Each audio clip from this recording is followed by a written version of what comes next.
Hey guys, I'm Chris. Hey everybody, I'm Robert. And we're the Film Flamers. And it's time to bring you another deep dive episode, and Chris, this is a big one. It is. It's a Stanley Kubrick big one.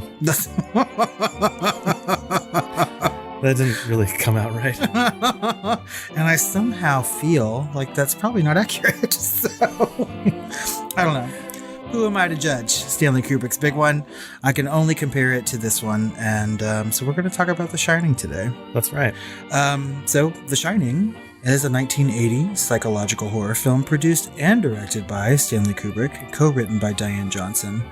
The film is based on Stephen King's 1977 novel of the same name and stars Jack Nicholson, Shelley Duvall, Scatman Crothers, and Danny Lloyd. Production took place almost entirely at England's Elstree Studios, with sets based on real locations. Kubrick often worked with a small crew, which allowed him to do many takes, sometimes to the exhaustion of the actors and staff. The new Steadicam mount was used to shoot several scenes, giving the film an innovative and immersive look and feel at the time. Stephen King has openly criticized the film due to its many deviations from his novel, and there were several versions for the theatrical release, each of which were cut shorter than the one preceding it, and in total about 27 minutes were cut. There has been much speculation into the meanings and actions of the film because of various inconsistencies, ambiguities, and symbolism.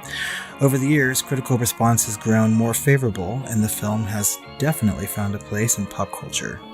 All right, listeners.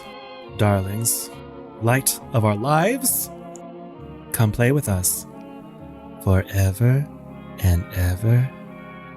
Here's The Shining.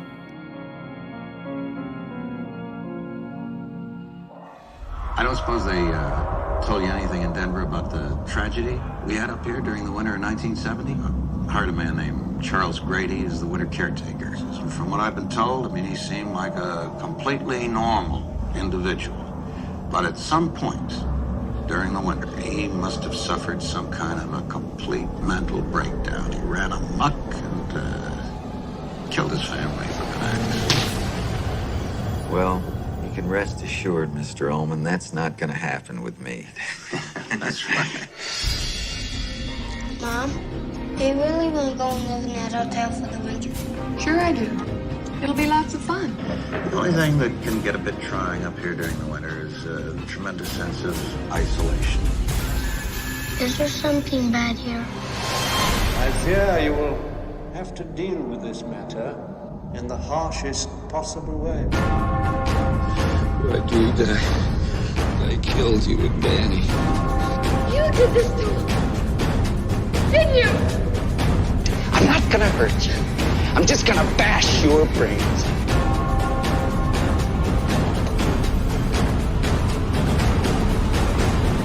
Here's Johnny.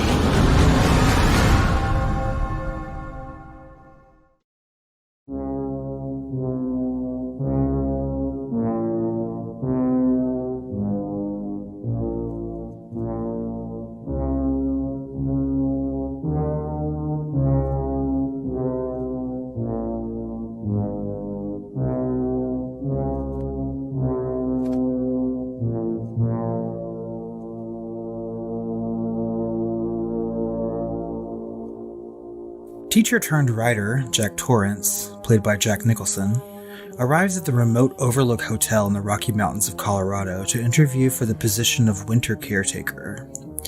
During the interview, hotel manager Stuart Ullman informs Jack that the hotel, built in 1909 and reportedly on a Native American burial ground, closes during the snowed-in winter months to avoid high operating costs of maintaining the hotel and roads for guests. He warns Jack about how this position could bring overwhelming feelings of isolation and claustrophobia. Jack insists that he'll be using this quiet time to complete a writing project. Ullman then tells Jack the story of a previous caretaker, Charles Grady, who went mad and murdered his wife and 2 daughters before finally killing himself. Nevertheless, Jack is impressed by the hotel and accepts the position. Back in Boulder, Jack's wife Wendy, played by Shelley Duvall, and son Danny, played by Danny Lloyd, are having lunch and discuss the idea of living at the Overlook, which does not excite Danny, or his imaginary friend Tony for that matter. After lunch, Tony shares horrifying visions of the Overlook with Danny, including blood pouring from an elevator, causing him to black out. A doctor is summoned to examine him and finds him to be physically normal. Wendy shares with the doctor that Jack is a recovering alcoholic and has severely injured Danny in a drunken rage in the past. The family travels to the Overlook on closing day to begin their stay, and are given a tour of the property by Ullman, including the giant hedge maze outside the main building. Danny plays in the game room during the tour and is visited by two ghostly twin girls. Frightened, he joins the tour with Wendy as head cook Dick Halloran, played by Scatman Crothers, is showing her around the kitchen. While in the pantry, Dick surprises Danny by telepathically asking if he would like some ice cream. Dick talks to Danny about their shared telepathic gift and explains to him that he and his grandmother shared this ability, which she called shining. Halloran tells Danny that the Overlook has a shine of its own, and it has its own memories. Danny scans Halloran's mind and asks him about room 237. Halloran tells him to stay away from that room. The family settles into life at the hotel, and Halloran travels to Florida for the winter. A month passes. Jack spends his days writing on his typewriter despite his mental health starting to deteriorate, as he becomes more and more prone to angry outbursts. Wendy and Danny explore the hotel and its grounds, including the hedge maze. A massive snowstorm hits the area, and Wendy learns that the phone lines are down when she calls forest rangers on the CB radio. Danny begins to have frightening visions and again meets the twin girls when riding his trike through the hallways. They invite him to come play with them. Forever. One day, when riding his trike through the hallways, Danny notices the door to room 237 has been opened and decides he might as well take a look. Meanwhile, Wendy finds Jack screaming in his sleep at his typewriter and wakes him from the nightmare, which he says involved him brutally murdering Wendy and Danny. Danny arrives to the room, visibly traumatized and bruised about the neck and face. Wendy accuses Jack of hurting him, which he denies. Angry, Jack wanders the hotel and makes his way into the Gold Room, a massive ballroom with a bar. Jack sits at the bar and meets a ghostly bartender named Lloyd. Lloyd pours Jack a glass of bourbon, and Jack complains about his marriage and family life. Wendy enters hysterically and tells Jack that Danny was attacked by a crazy woman in room 237. Jack investigates and encounters the ghost of a beautiful young woman in the bathtub. She saunters to Jack and the two share a kiss.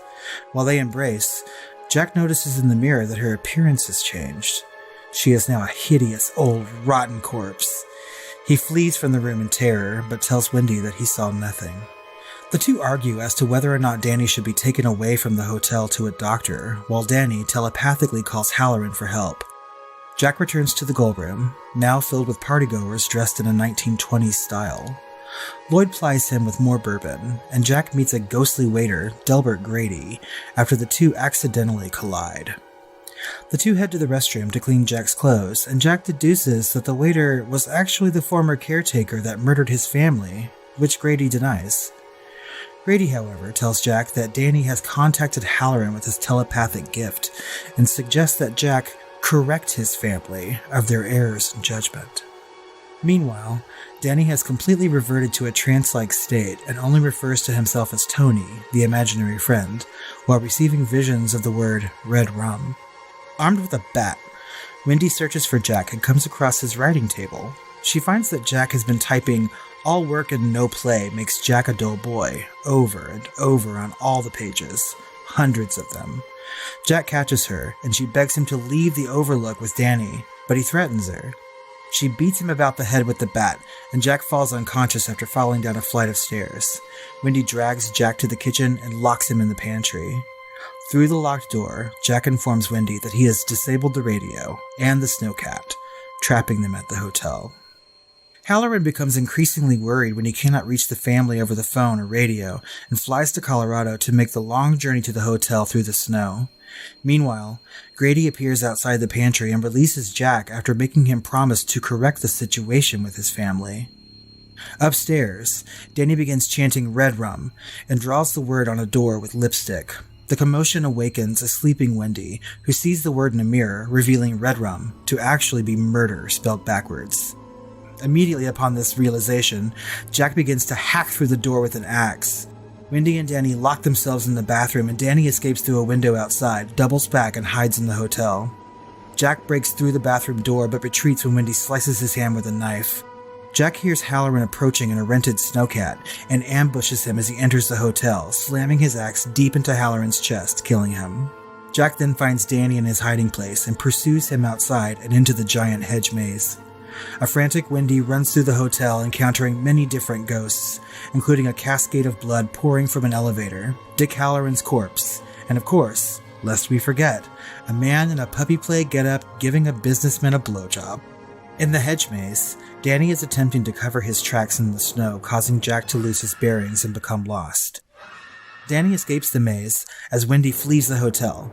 The two find each other and escape in Halloran's snowcat, while Jack, hopelessly lost in the maze, freezes to death. As Wendy and Danny escape to safety, a photograph in the empty hotel hallway reveals Jack in the forefront of a group of partygoers attending a ball, dated July 4th, 1921. The end? It is questionable. The Shining was released on May 23rd, 1980, the same weekend as The Empire Strikes Back and The Going Show movie, which came in numbers 1 and 2 at the box office over the 4-day weekend, respectively. However, The Shining was only shown on 10 screens and made a little more than $622,000 on opening weekend, which actually made it one of the most successful films to open on less than 50 screens. Over the upcoming weeks, the film expanded and, with word of mouth, became a very popular movie in the summer of 1980, eventually making Warner Brothers a profit. Ultimately, The Shining would gross over $44 million against a budget of $19 million. The film was re-released to theaters in 2001, 2012, 2017, and 2019, and also 2020 for its 40th anniversary. Adding in the box office totals from all re-releases, it's grossed more than $46 million. So it's only $2 more million. Yeah. Okay. Well, we don't really know the full. I don't know what it was initial was. The 44 million seems a little high for 1980. Yeah. I don't know. I mean, it was a popular movie, and a lot of people saw it, so yeah, it's possible. Reception, though, is another story. So, The Shining has an 84% on Rotten Tomatoes currently, and it's certified fresh with an audience score of 93%. The site's consensus reads, though it deviates from Stephen King's novel, Stanley Kubrick's The Shining is a chilling, often baroque journey into madness, exemplified by an unforgettable turn from Jack Nicholson. What do you think the meaning of the word baroque is here? So when I think of baroque, I think of like Johann Sebastian Bach, right? That's like the time frame reference that I have. And so, I mean, I think that word is not quite used correctly here. I think what they really mean is sort of like Gothic, right? I think Gothic would have been a much better word than baroque. I think Gothic would be too, although I was just asking what you thought, because when I thought the exact same thing. So I actually went to dictionary.com and looked up baroque, and a secondary meaning is something that's super detailed and often like ostentatiously designed, but has no fill, or has like, especially concerning narratives, is convoluted. Okay, I get it. I see that. So I see what they're saying. Yeah. So if it ain't baroque, don't watch it. No,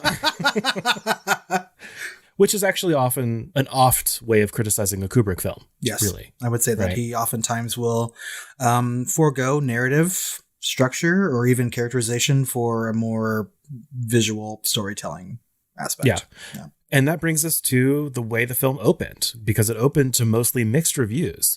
Janet Maslin, I think one of our favorites that we often quote, who I think we mostly disagree with, but she actually praised Nicholson's performance and the Overlook Hotel as an effective setting for horror, but wrote that the supernatural story knows frustratingly little rhyme or reason. Even the film's most startling horrific images seem overbearing and perhaps irrelevant. Roger Ebert complained that it was too hard to connect with any of the characters. In his review, Gene Siskel gave it 2 out of 4 stars and called it a crashing disappointment. Oof. That says that its biggest surprise is that it contains virtually no thrills. We always hate Gene Siskel's reviews, though. Good old Gene Siskel. Just calling it what it is, I guess. I don't know. I don't know that I agree with that, actually, but we'll get into that, I'm sure. But these mixed reviews did not last forever. Tim Cahill, in a Rolling Stone interview with Kubrick, noted that there was already a critical reevaluation in process. As with most of Kubrick's films, more recent analyses have treated The Shining much more favorably. In 2006, Roger Ebert, though originally critical of the film, added it to his greatest movie series, saying, "Stanley Kubrick's cold and frightening The Shining challenges us to decide, who is the reliable observer? Whose idea of events can we trust? It is the elusive open-endedness that makes Kubrick's film so strangely disturbing." And you know what? He's the only reviewer that thinks that this story is ambiguous in any way. Yeah. He's written about that several times, and we're going to talk about a little bit more about that later when we discuss like the meaning and some of even the conspiracies behind this film. But yeah, I mean, I feel like we've seen Roger Ebert do that at least 2 or 3 times now with horror movies, where he initially shits on it and then puts it in his like best films list like 2 or 3 decades later or something. Well, and it's like there's a lot of people who sort of like naysay horror films and then eventually later on in life go back and say, you know what, there's a message here. And I mean, Ebert does that a lot. So I think we can trust his second judgment of a lot of these movies. For real. Yeah. It's just, he should know himself, well, he's dead now, rest in peace. Yeah. But he should have realized later, I mean, at least a decade into his reviews that, the first time he watches a horror movie, he's not going to like it. At least, and I'm not sure that we see this from a lot of critics even today. I don't think people go back, revisit, and then, have the balls enough to say, I was wrong on my first viewing, and then, I'll give that to publish him. Something. Yeah. So the film did get some accolades, although this is the only Kubrick film to not be nominated for any Oscars or Golden Globes. Yeah. At the Saturn Awards, it was nominated for Best Director. He lost to the director of Empire Strikes Back. It was nominated for Best Music, and the person nominated for that award was Bela Bartok. So, yep. And it was also nominated for Best Horror Film. Bela Bartok did like one track, though. Yeah. She didn't do the whole. Okay. Yeah. So, I mean, I looked up the nominees, and that's what was listed, right? Okay. And Best Horror Film that year actually went to The Howling, which we recently covered. So, interesting. Yeah. It actually won Best Supporting Actor for Scatman Crothers. So I think that's well-deserved. A good one. Yeah. It was also nominated for Worst Actress and Worst Director at the Razzies.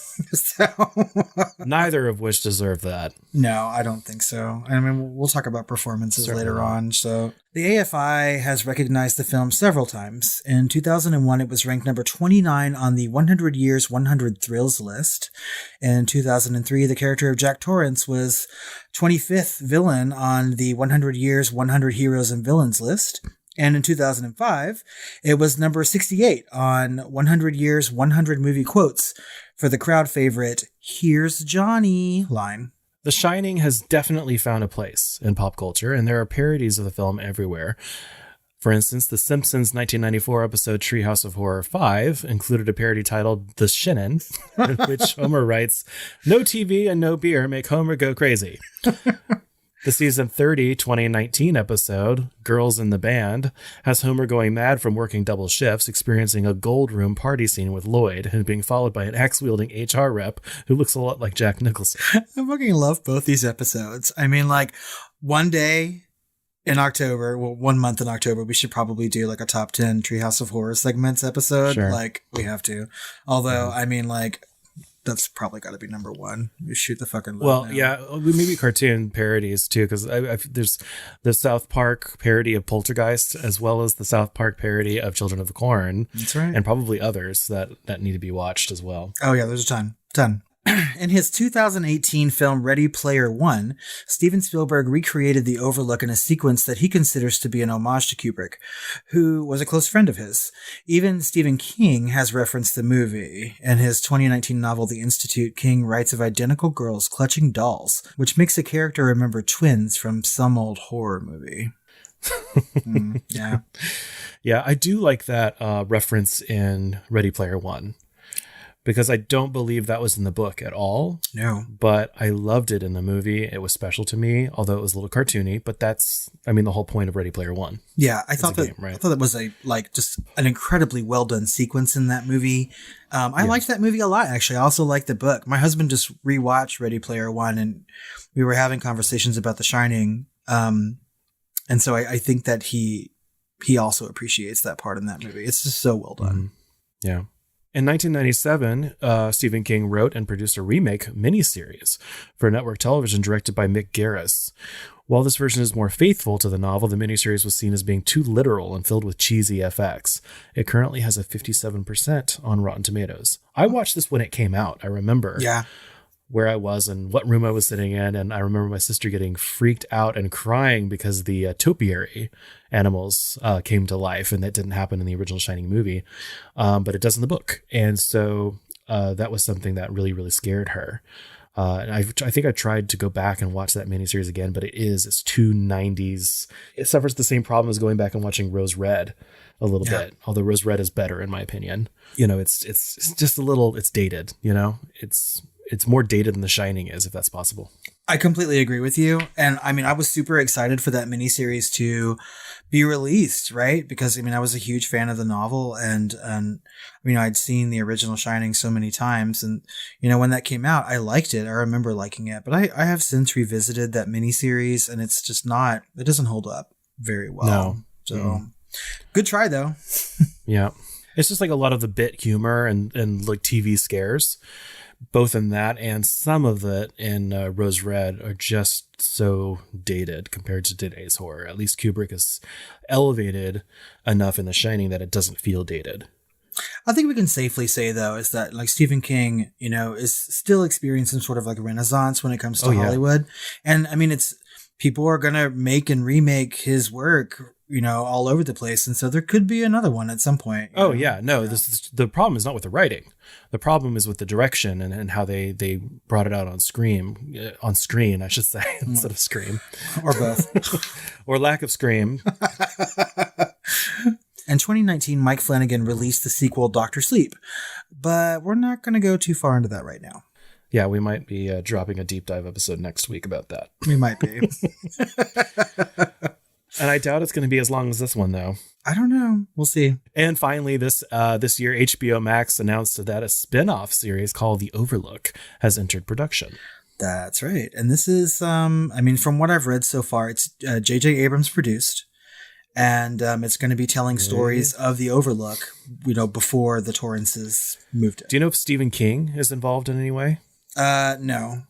Not that I'm aware of. But I think that King trusts Abrams with his work. Well, J.J. Abrams is known for his mystery box, right? And so he never is going to explain anything, but we already kind of know the explanation. Mm-hmm. So I don't know. It'd be interesting to see if he continued some of the mythology that kind of was unveiled in Dr. Sleep with that. And that would be great to see. So I'm on board. I mean, I'll watch it for sure. Yeah. So let's talk about the cast a little bit, right? Starting with Jack Nicholson. Pretty iconic performance for this. I don't want to say this movie kind of put him on the map, because we've also got The One Who Flew Over the Cuckoo's Nest, which I think come out earlier than this, right? Yes. And those are the two earliest roles that I know him from.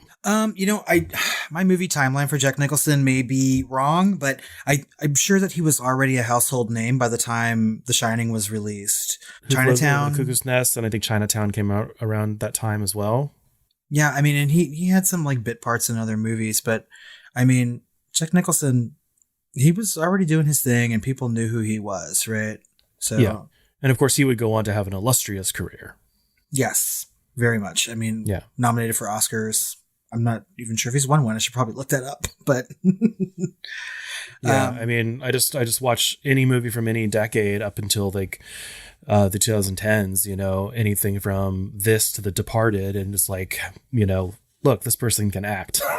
He is definitely a heavyweight actor of his generation. Oh yeah, definitely. And I think that we will look back on Jack Nicholson's entire career. And I mean, from movies like The Departed, like you said, I'm just now looking him up on IMDb. And I mean, so things like As Good as It Gets, Hoffa, A Few Good Men. He was Joker, for God's sakes, in The Batman, right? And before The Shining, Chinatown was from 1974. So I mean, he was already a leading man as far as Hollywood was concerned. Oh, God. So he's had to work with some of the most difficult people in all of Hollywood, including Kubrick and then his co-lead in Chinatown. What, Faye Dunaway? Faye Dunaway. Yeah. Who directed that? Was it a Friedkin movie too? I mean, I don't know. The French Connection was Friedkin. Yeah. Right. Mm-hmm. And that's how. But anyway, yeah, Faye Dunaway is known. I mean, even Betty Davis was like, I will never work with Faye Dunaway again. She is unprofessional. Poor Faye Dunaway. Well, then she she was the one who misread that Oscar. She was like, winner, even right? Joan Crawford was a professional. She's like, Faye Dunaway's a nightmare. Well, I mean, she's forever tarnished because she was given that wrong envelope at the Oscars a couple years ago, and she said La La Land when it was really Moonlight. So I mean, she won't be hired again anyway. So, and that wasn't even her fault. Do you think Jack Nicholson was the right casting for this role? No, I think he's the right casting for the last half of the movie. I think he's the right casting for Kubrick's vision. Yes, that's a very good answer. Yeah, but as far as Jack Torrance, and at some point in this podcast, I do want to talk about the differences between the book and the movie, right? But I mean, I think for what Kubrick was going for, I think Nicholson is good. I think that he does a good job in this movie, Mm-hmm. But as far as the character of Jack Torrance, no, he's not the person that I would choose. No. Yeah, I think it's supposed to be more of a flip, especially in the novel. It's supposed to be more of a transition versus Jack Nicholson right from the beginning of this film is fucking crazy. Yeah. I mean, at the interview, I was watching this and I was just like, I would never hire him. I was just like... Crazy eyes? Yeah. He's just always arching his eyebrows, and he was like, well, that's fascinating. And I'm like, well, thanks for coming in. Come on. You're going to kill us all. Yeah. No, ironically, who's the actor that played Elliot in E.T. and what actually played Jack Torrance in The Doctor Sleep? Henry Thomas. I feel like Henry Thomas from Haunting of Hill House, mm-hmm. that father would have been, the person he played there would have been a much closer, of course, back then he would have been like 8 years old, but you know what I mean? Yeah. Like, that's kind of what I'm going for a Jack Torrance before he starts drinking. And getting possessed. And I honestly can't wait for us to talk about Dr. Sleep too, right? Because for reasons like that, and when we get to that episode, we'll talk about how Mike Flanagan really put his toe on the line between King and Kubrick, right? And so It's a whole discussion for that, for sure. And I think that Henry Thomas in that movie is a good example of that. Yeah, an impossible task, but we'll get to that task and how he did on that next week. Well, we have to digress and talk about the lovely, hi, I'm Shelley Duvall. I used to watch that show when I was a kid. Who's from Fort Worth, by the way? I just discovered this week. Yeah, and it's kind of sad what happened with her in this movie because she famously had the worst time in this movie, and we'll get a little bit into that later. And of course, it's sad what's kind of become of her. She is still with us, along with Jack Nicholson, but I think we saw her on a Dr. Phil episode last, and she was obviously suffering from heavy mental illness and refused any treatment that Dr. Phil's show was going to offer her. But there was a lot of complaints around that episode that Dr. Phil had exploited her mental illness because she's a celebrity and put her on the screen when she should not have been. And so there was a lot of fallback because of that. But unfortunately, she's not doing great, and she didn't do great during this movie. And we'll let you know a little bit later when we get into the making of stuff. I mean, but Shelley Duvall also had a pretty good career by the time The Shining was being made, right? Yeah. I think that she's probably most well known for The Shining, but she had been in a couple Woody Allen movies, Annie Hall for sure, right? And so she was working, and she had a good career after The Shining too. One of my favorite movie musicals of all time is Popeye. Have you seen that? No. With Robin Williams and Shelley Duvall. No. Olive? No. Yeah, she's Olive Oil. Yeah, I just have so many fond memories of watching this movie and watching Shelley Duvall in fairy tale theater, right? But I don't know. I mean, I think that she is unfairly shit on for her performance in this movie. Is she? I thought she was just kind of forgotten, and that was kind of her legacy. I don't know. I think that people, they really point to the sniveliness of this character and how she's sort of spineless and Well, I've seen that from Stephen King, certainly when he was talking about Kubrick's version of her, which was much more independent, you know, and a different character, happy character, not this very emotionally fragile, second guessing wallflower person, you know. It's very meek. No, I mean, I get it, you know, and oftentimes I've seen The Shining several times in my life, right? I mean, it's like I oftentimes revisit this movie, and I sort of go back and forth on how I feel about Shelley Duvall. Usually it coincides with whether or not I've reread the book recently or something, but I think that there are some scenes in this movie that you could really point to her being a good actress, and I think that she sort of commands the camera in those moments, and I think it's the moments where she's not having to act against Jack Nicholson, you know? So, well, I almost disagree with that because I love the scenes that basically killed her in real life, but the scenes where, you know, Jack's, you know, breaking into the room, you know, into the bathroom, and the scene where she's on the staircase trying to like bat him away, you know, those scenes of panic she was really good at. You know, I really liked her performance in those. I thought they were real.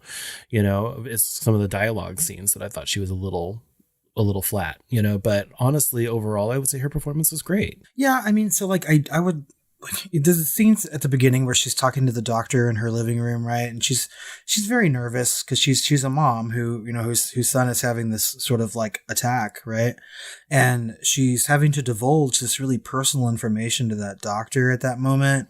And just the way that Shelley Duvall, you know, portrays that, smoking that cigarette, sort of shaking, and is not sure like what she should say or how much she should divulge.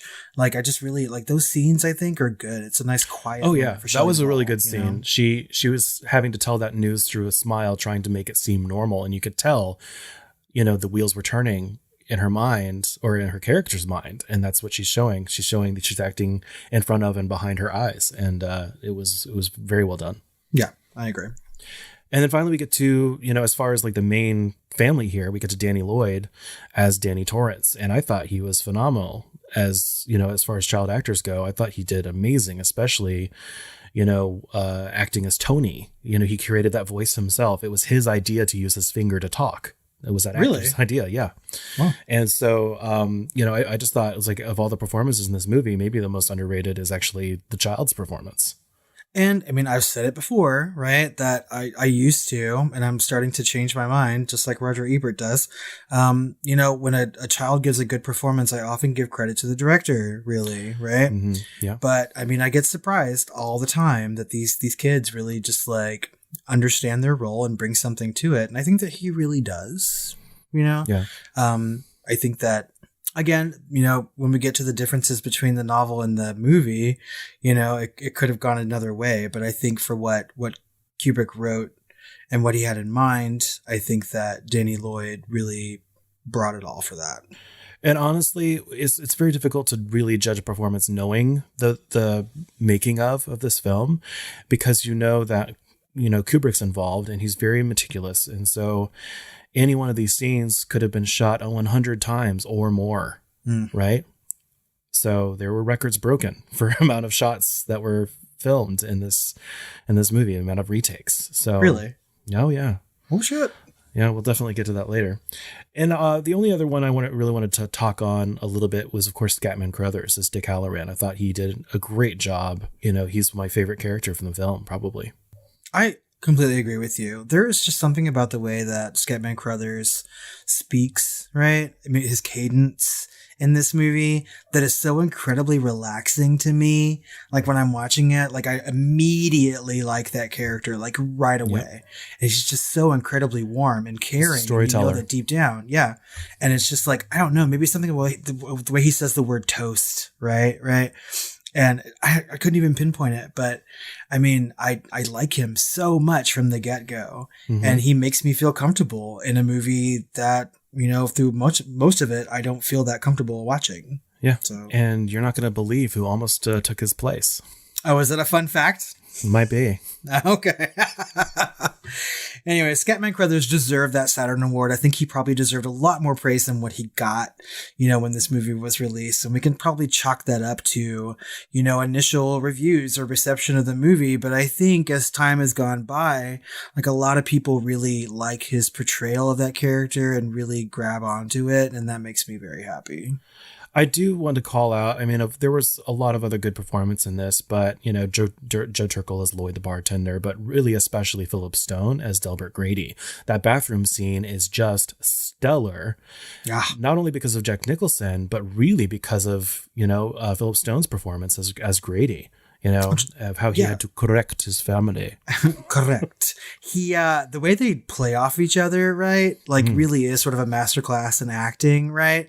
As like, you know, understanding your scene partner and like where they're going to go and what you're going to say and like blocking and stuff like that. And I mean, it also helps that like visually that scene is incredibly stunning, you know? The red bathroom. Well, it's just one of my favorite dialogue scenes, I think, in all of cinema. Yeah. I mean, and it goes from just like, you know, what the fuck is going on to incredibly creepy and a matter of like sentences. And I mean, it is just like very well done. Yeah, he goes from like an average McPlane rap looking waiter to just like the creepiest, most ominous, you know, authoritative character just within seconds. That's right. And it's such talent to be able to do that. And they shot it so well. Of course, it's Kubrick, so he knows how to shoot. But damn. Yeah, I have to agree. I think that any time that Philip Stone is on screen, right, and in the two moments that he is for the most part, so in that bathroom and outside the pantry door, I think that he is just commanding, and he really is just like fucking head ghost at that point. You know what I mean? So it's good, very very good. Mm-hmm. Yeah. Well, should we go through the acts, of which there are 11? If the title cards are to be believed, at least. I have to say, and I've already told you this off mic, I was watching The Shining, and I know your penchant for naming acts whenever we go through the movie, right? And I was like, oh my God, I hope he just lists them all as the title card. So they've done it for me. Half the work is done and hilarious. Yeah. With the exception of the opening. But of course, we get that amazing helicopter shot of Jack driving up to the Overlook for that interview. Yes. Oh my And it's God. so smooth. Like almost nothing had really been that smooth in a helicopter shot like that before. It was so smooth looking that they reused it for Dr. Sleep and just made it nighttime. And it still just looks excellent.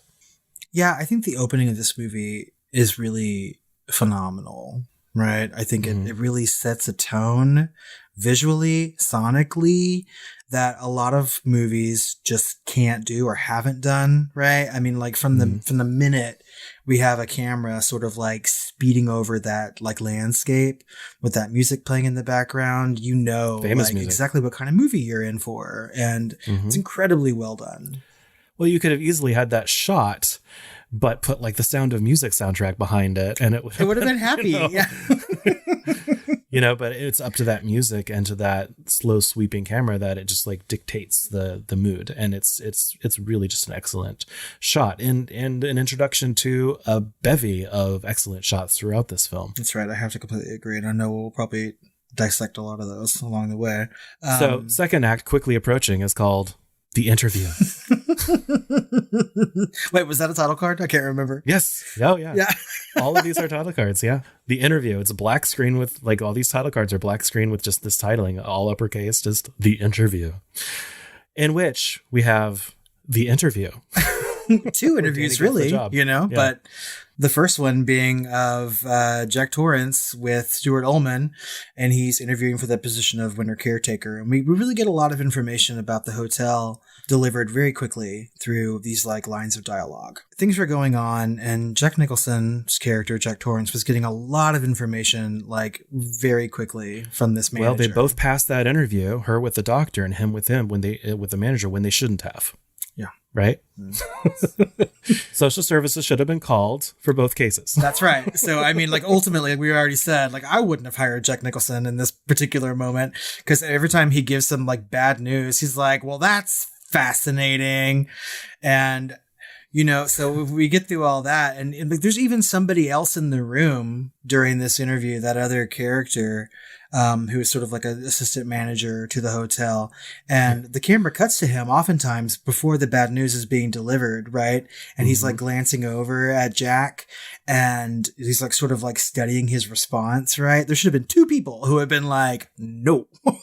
So he was probably the source of most of my unintentional laughter during the first half of this movie, because he also says when the whole family arrives later, the manager says, "Could you arrange to get their luggage up to their room?" And he says, "Fine."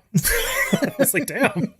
He has a strong problem with authority. Maybe he's just like, one day I'll be manager and I will not make these gross choices. For real. Oh, Lord. Well, the doctor's there because Danny had those visions, right? Tony kind of showed Danny, Tony, of course, his psychic power, showed Danny some visions of the Overlook, right? As kind of like an ominous, canary in the coal mine type of situation. Right, yeah. So we see the blood pouring out of the elevators for the first time, right, at this moment. And we get to see Danny's shocked face, which we see throughout the movie, right? He's always shocked about what he's seeing. And we sort of realize the extent of what his powers might be and what it can do to him physically, right? Because he's sort of blacked out, and his mom called a doctor and, the doctor says he's fine. It's this is what children do. And they have their own uncomfortable interview session where, Wendy has to sort of spill the tea about her marriage and while they're in Colorado in the first place, right? Yeah. And then, of course, the doctor hears that they're going to spend the next, 6 months alone in a hotel and just stamps that passport. That's right. She's like, well, y'all have fun with that. Bye. I'll make sure to put this check in the bank right now. Yeah. And then we cut to another title card in our third act called Closing Day. How descriptive. They get the hotel tour, and Danny sees the twins for the first time. All of this is in our synopsis, obviously. Right. But we also get to meet Dick Halloran. Right. And so there's that moment during the hotel tour where we sort of first get the idea of what the hedge maze is, right? Mm-hmm. But we don't really understand the enormity of it. But we meet Dick Halloran in the kitchen where he's talking to Wendy, and we get the first telepathic conversation between he and Danny. Offers him some ice cream. That's right. And then they eat the ice cream, and then we also learn that the hotel is scary. It even scares Dick. So yeah, but he tells Danny that it's just pictures, that they can't hurt him. It's just showing him memories. But what he doesn't realize, in Dr. Sleep later, we learn that Dick didn't realize how powerful Danny truly was, and that he made them real based on how much psychic energy per se he was kind of allowing them to feed on. Well, yeah, I mean, because Dick is sort of thinking that he's doing one of those lies to children that everyone does, right? There's nothing to be afraid of. It's just pictures in a book. And then he's talking to a psychic kid, and he's like, "Well, what about room 237?" And Dick's like, "No, fuck you, don't go in that room." So yeah. Well, I think he later understands what's happening because I believe Dick is vacationing in Florida, right? Yeah. And so from Colorado, Danny has sent a psychic shockwave of alarm later on in the film so far across the continental United States that Dick's like, oh shit, something wrong. Yeah. Let me get on the phone. Yeah. But yeah, so after he meets Dick and they have that telepathic conversation and we get The Shining, right? We know why it's called that. It's a month later per title card. And Fourth act. A month later. A month has passed and everyone's gone. It's just the family at the hotel. And really, the best part of this moment is when they are in the hedge maze for the first time, right? Oh, yeah. But we see Jack is working. He's doing his whole tennis ball against the wall thing, trying to get inspiration. Meanwhile, Danny and Wendy, his mom, are out going into the hedge maze, and we get that amazing shot of Jack kind of wandering over to the model of the hedge maze inside the hotel, looking down on it like he's God or watching, and it zooms in and kind of transitions into the actual hedge maze from a bird's eye view, and it's just an amazing shot. Yeah, I know. I oftentimes will take notes whenever I'm watching a movie, right? Just random thoughts that pop into my brain. And that's one that I wrote. I was just like, oh my good googly moogly, that big overhead shot and then into the model on the table is just fantastic. Yeah. God. I still kind of wonder how they did that, because they couldn't have built that whole thing. No, I mean, I have no idea. I mean, but it's impressive and it looks real as fuck. Seamless, yeah. So not the transition between the model and it is not seamless, but it's seamless to show this gigantic hedge maze that they're in. They couldn't have possibly. Yeah. Anyway, I digress, but it's just an amazing shot. And then of course that's it. Yep. That's it for that act. And it's Tuesday. That's the next title card. Tuesday. So ambiguous in its time, right? So, I mean, a month later, like, which Tuesday is it? But it's one of them. Yeah. So that's really when our story starts. It's like a month after they've been staying there. We basically, this whole thing before that has been the prologue, essentially. Yeah. Mm-hmm. Right. So Tuesday's a big day for the Torrance family, though, at the Overlook, right? So Wendy knows that Storm is coming because she's watching it on TV. They do a lot of TV watching there. And we get our first, like, major moment of Danny riding his tricycle throughout the Overlook. Yeah. I love the shot. It's some of the most iconic film work you think of when you think of The Shining is that, Steadicam shot of Danny riding his tricycle or his trike, I guess, through the hallways of the hotel. Just iconic. And it's, of course, the first time he spots to room 237, although it is locked at that point. That's right. And it's also Jack's first angry outburst toward Wendy. It's the hotel's kind of creeping its way into him. Yeah. Up until this point, I think that, like, Jack looks crazy, right? And, we sort of have this, like, overwhelming sense of dread about him, especially because, Wendy's already offered some information to the doctor and we know, like, what happened in their past. But this is the first time that he really, like, snaps and, like, lets her have it, right? And she comes up and asks about his work and he's like, well, every time you interrupt me, I have to start all over again. He yells at her and rips that paper and we're just like, okay, you're a little insane. Yeah. I looked over at Matt when we were watching this and I was like, if you did that to me, I would just be like, okay, well, you're getting your own food. I'm moving into a different wing of the hotel with my son. And when you're ready to be a human again, let me know. Otherwise, leave us the fuck alone. Yeah. I mean, but this is how people, react to situations like that with spouses, right? I mean, obviously, like, she's a little gun shy, because she's had to deal with things and, she may feel a little helpless or whatever. But I mean, the whole time during that scene, like, I keep thinking to myself, I was just like, bitch, I was like, pick up that fucking ashtray and beat him over the head with it. I mean, yeah. Even Stephen King said, like, the way Kubrick modeled this role for her was like, just like the most misogynistic way to portray a woman, but this is the woman she is in this film, and so that's just the way she reacts. She's afraid of him. I mean, and we will say that, like, battered woman syndrome is a thing, right? I mean, like, it's, it has its place in psychological, evaluations or whatever. And she may have been experiencing some of that stuff, but yeah. And if Jack Nicholson was saying that to me, I don't know how I'd react. Maybe I would. Maybe I'd just be like, okay, I'll give you your sandwich later. Keep working. All work and no play, right? Have some play. Where's your tennis ball, Jack? And then it's Thursday. Yep, that's right. Just as soon as Tuesday began, it's suddenly Thursday.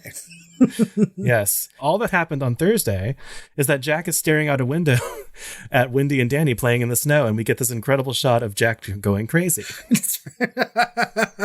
I mean, and then it's Saturday. It's a good shot though, right? I mean, because the white is sort of like reflecting onto his face a little bit, and he really looks fucking crazy, right? And his family's like frolicking, and I'm like, what a weird juxtaposition, right? Yeah, and that's it. I've watched The Shining so many times, and I've never noticed the closeness of those title cards Thursday and Saturday. And it's just that one shot of Jack staring out the window, essentially, of them, playing outside, and it's just that's it. And now it's Saturday. Yep, on Thursday. So we're just seeing this rather quick descent after it's like it's made its way into him after a month of staying there, and now it's just we're counting down the days. And Saturday is the day that Wendy realizes the phones are down. She tries to start calling for help on the radio, just to make sure, that they know that they're there and things like that. And Danny rides his trike into Twinstown. Right? Twin hallway. Yep. And it's the first time we get to hear the twins speak, right? Because when they came into the game room, they were silent. They just stood there and they walked out hand in hand. But now they're giving him a very scary invitation, hopefully one that he would want to turn down immediately. Come play with us forever and ever and ever and ever. Mm-hmm. And it's one of the standout quotes from the film. And it's also one of the standout shots as you get another steady cam shot of his trike through the hallways. But what has bothered me about that scene since I've seen this movie every single time is that there's a soundtrack bump in the music, right? The flare, the crescendo, whatever you want to call it. And it's a full second before the reveal of the twins. It's like, "Duh!" And then he turns the corner. And I'm like, God damn it. Like, edit this. Edit the music. It just like it makes you know that something's around that corner. You're right. I mean, like, James Wan would never do that today. He knows how to place a fucking Dolby Shock scare, right? So, yes, there you go. Yeah. But, you know, after he meets those twins on Saturday, then it's Monday. It's Monday all of a sudden, yeah. It's like a diary entry of a movie, yeah. Dear Diary, Monday was weird. I had a little talk with Daddy on the bed, and I asked him a very serious question while he was looking at me crazily. I was trying to get my fire truck. You'd never hurt Mommy or me, would you? Did he answer that question? I can't remember. I think he just probably looked at him like... No, he didn't answer. All he said was, he might have said like no passively, but he was much more concerned with who told you to ask that question. Was it your mother? Did your mother tell you that I'd hurt you or whatever? And so that's kind of spills his paranoia. It just spills it over the edge. Yeah, of course. I mean, like he's already going down the drain at that particular moment. And I think that we will figure out how deep that drain is when it's Wednesday. That's right. And that's when Danny enters room 237. He rides by, or actually he's not riding. He's actually playing in the hallway and he sees that the door is open. He turns around, the door is open and he decides to, check it out. And then we quickly cut to Jack's nightmare of him, murdering his family. Of course, we don't see that. He just describes it to his wife stupidly right after he has it. Here's what I love about fucking Wednesday is so like Jack is sleeping and having a nightmare at the table. Meanwhile, we have Wendy doing all the fucking work, right? Like she's checking on the boiler. She's writing things down. Like she's the only one being a fucking caretaker, right? And then she goes to be the caretaker to her husband. And he's like, I just had the most horrible dream where I killed you. And I'm like, damn. Yep. God. And of course, as he's telling her the nightmare, Danny walks in with the bruises about the face and neck, presumably, of course, from the ghost bitch of room 237. Mm-hmm. And, of course, she doesn't know any better. So she accuses Jack of abusing, especially after he just told her about that nightmare. Right. And of course, he knows he didn't do anything. And that's just fuel to the fire. He goes to the gold room and meets the friendly ghost, Lloyd, the bartender. He is angrily storming the hallways, and he goes into the gold room, and we first meet Lloyd, who looks especially ghostly, I would say, right? He looks creepy. Unlike any bartender I've ever met, but... Yeah. But, Jack sort of gets his first taste of alcohol in a very long time. Something like, 5 or 8 months or something like that is what they say at the beginning of the movie. And it's ghost alcohol because there is no alcohol. They take it all off the shelves and everything for insurance and blah, blah, blah. Right. But I mean, so like he's given some sort of like, psychic alcohol. Yeah. I mean, I think it's a metaphor as to like, to explain his madness, right? Or how the ghosts are taking a hold of him, right? So, but the drink takes a drink. Yeah. And then the drink takes a man. Well, while he's having that drink with Lloyd, the bartender, Wendy comes in hysterical and explains that Danny told her about the crazy woman in 237, right? This is around the time, too, we get that shot of, Danny's face as he's, calling Dick Halloran all the way in Florida, right? So calling for help in the only way that he possibly can. Meanwhile, back at the hotel, Wendy goes to Jack and says, actually, it was this old, this lady that attacked him, this crazy old, presumably homeless lady or something that attacked Danny in this room. She's just holding up in there. She doesn't realize it's a ghost, obviously. And so Jack, answers the call and enters room 237 and witnesses his own little experience with that lady, who he essentially cheats on his wife with, as far as like a kiss. He makes out with her before realizing she's a hideous corpse.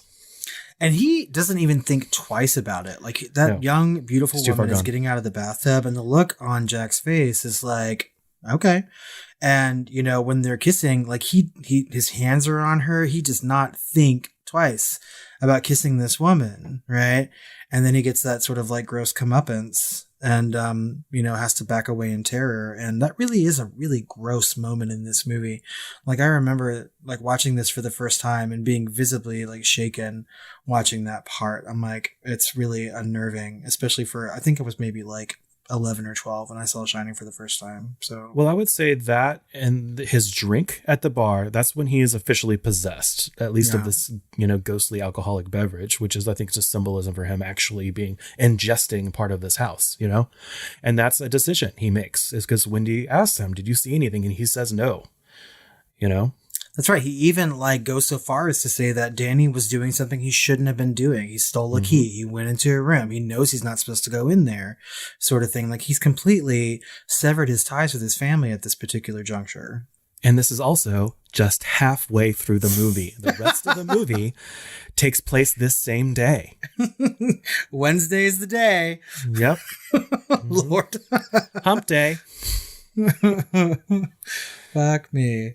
And so, of course, Wendy says, we got to get out. You know, like if you didn't see anything, whatever, so, you know, he's hurt. The situation's not tenable. Let's go. And so Jack says, you're going to ruin this job for me. I'm just going to be, you know, some, you know, low end job. Yeah. You know, he's like, I'm sure it's going to be great for me back in Boulder when I can wash cars. Right. Yeah. You know? Yeah. And Shovel I mean, snow. like he's calling into question like his manhood and his ability to like provide for a family that he clearly doesn't want. You know, I mean, there's so much happening in just this one argument that they share, right? Yeah.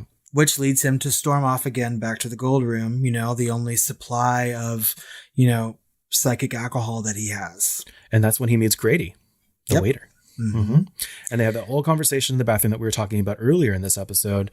And basically Grady says, your son is attempting to bring an outside party into this situation. Bring. I love his bold R's. It's great. Correct. So British. I corrected them. You should correct your family too. I just like, I mean, because the whole scene starts out so sort of playful, right? Where he was like, oh, you know, I've made a mess. And he's like, no, it's fine. He's like, oh, no, it's avocado and it has a tendency to stain. And that joke continues in the bathroom. And he was like, oh, I'll finish my bourbon and avocado or whatever. And so like, but yeah, this scene, like we talked about earlier, really takes a sharp turn and changes the direction of the movie entirely. Right. Mm-hmm. And it's a just push. so incredibly well done. I love it. Just love the fuck out of it. Yep. The house has possessed him and now it's giving him orders. That's correct. Correct. And so I think really this next one is Thursday. To be fair, I think the next is Thursday, 8 a.m., right? So Dick Halloran flies back to Colorado. This is also when Wendy in the morning ventures out of her room with a bat, not sure what's going on, not sure if there's a crazy lady or if her husband's crazy, and finds his work. You know, essentially that there's hundreds and hundreds of pages that he's typed out saying all work and no play makes Jack a dull boy. And we get the iconic scene, you know, Steadicam up the stairs scene of him coming after her and saying he's gonna bash her brain right the fuck in. Yep. I'm not going to hurt you. You didn't let me finish. I said, I'm not going to hurt you.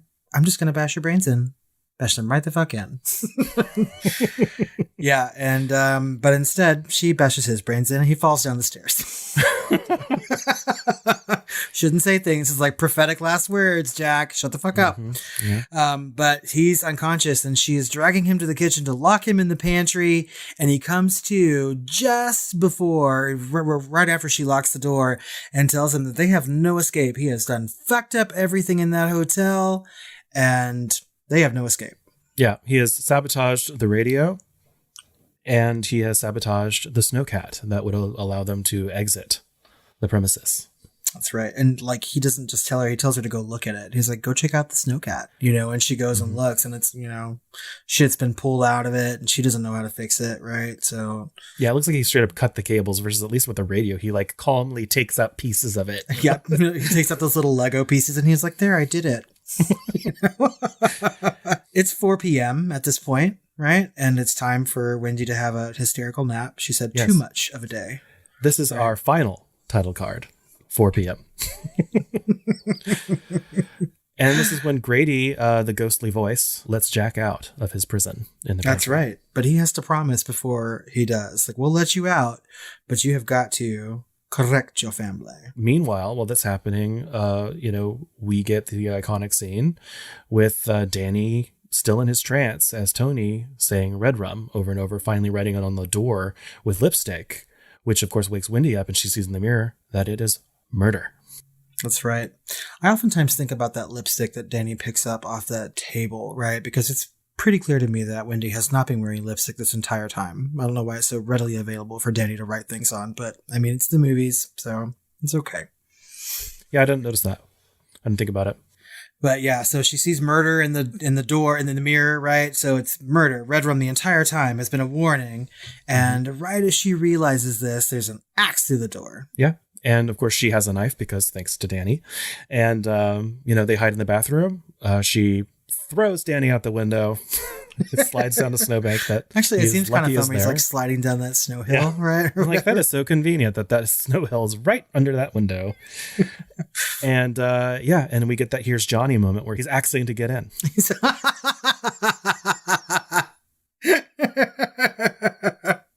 Oh my God. Okay. What does he say at the first door, though? He's having to chop through many doors. And he's like, honey, I'm home or something. And then he's like, no, that didn't work. Here's Johnny. That's better.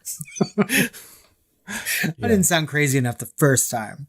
Mm-hmm. She slices his hand and he sort of backs up and then he hears the snowcat coming. So he has to go meet Dick down in the lobby of the hotel. Yeah, and Dick arrives and gets immediately wasted by Jack. Right. And that has always pissed me off. Always pissed me off about this film. I hate it when there are characters that I like that have the worst deaths. I'm like, give them a little credit or a little something. We can't just have it like immediately be over for them. He's like turning the corner and shouting out names and all of a sudden it's an axe to the heart and you're like, well, that's it. Deal done, Yeah. Oh, it's awful. Not even a scene. He just dies. And I know it's supposed to be a shock, but it's like a tightrope with the direction here, right? Because all through the movie, sprinkled in is Dick getting messages, traveling back, taking like planes, trains, and automobiles to get back here. And he walks through the front doors and he's just axed in the chest. And I'm just like, fuck you. Yep.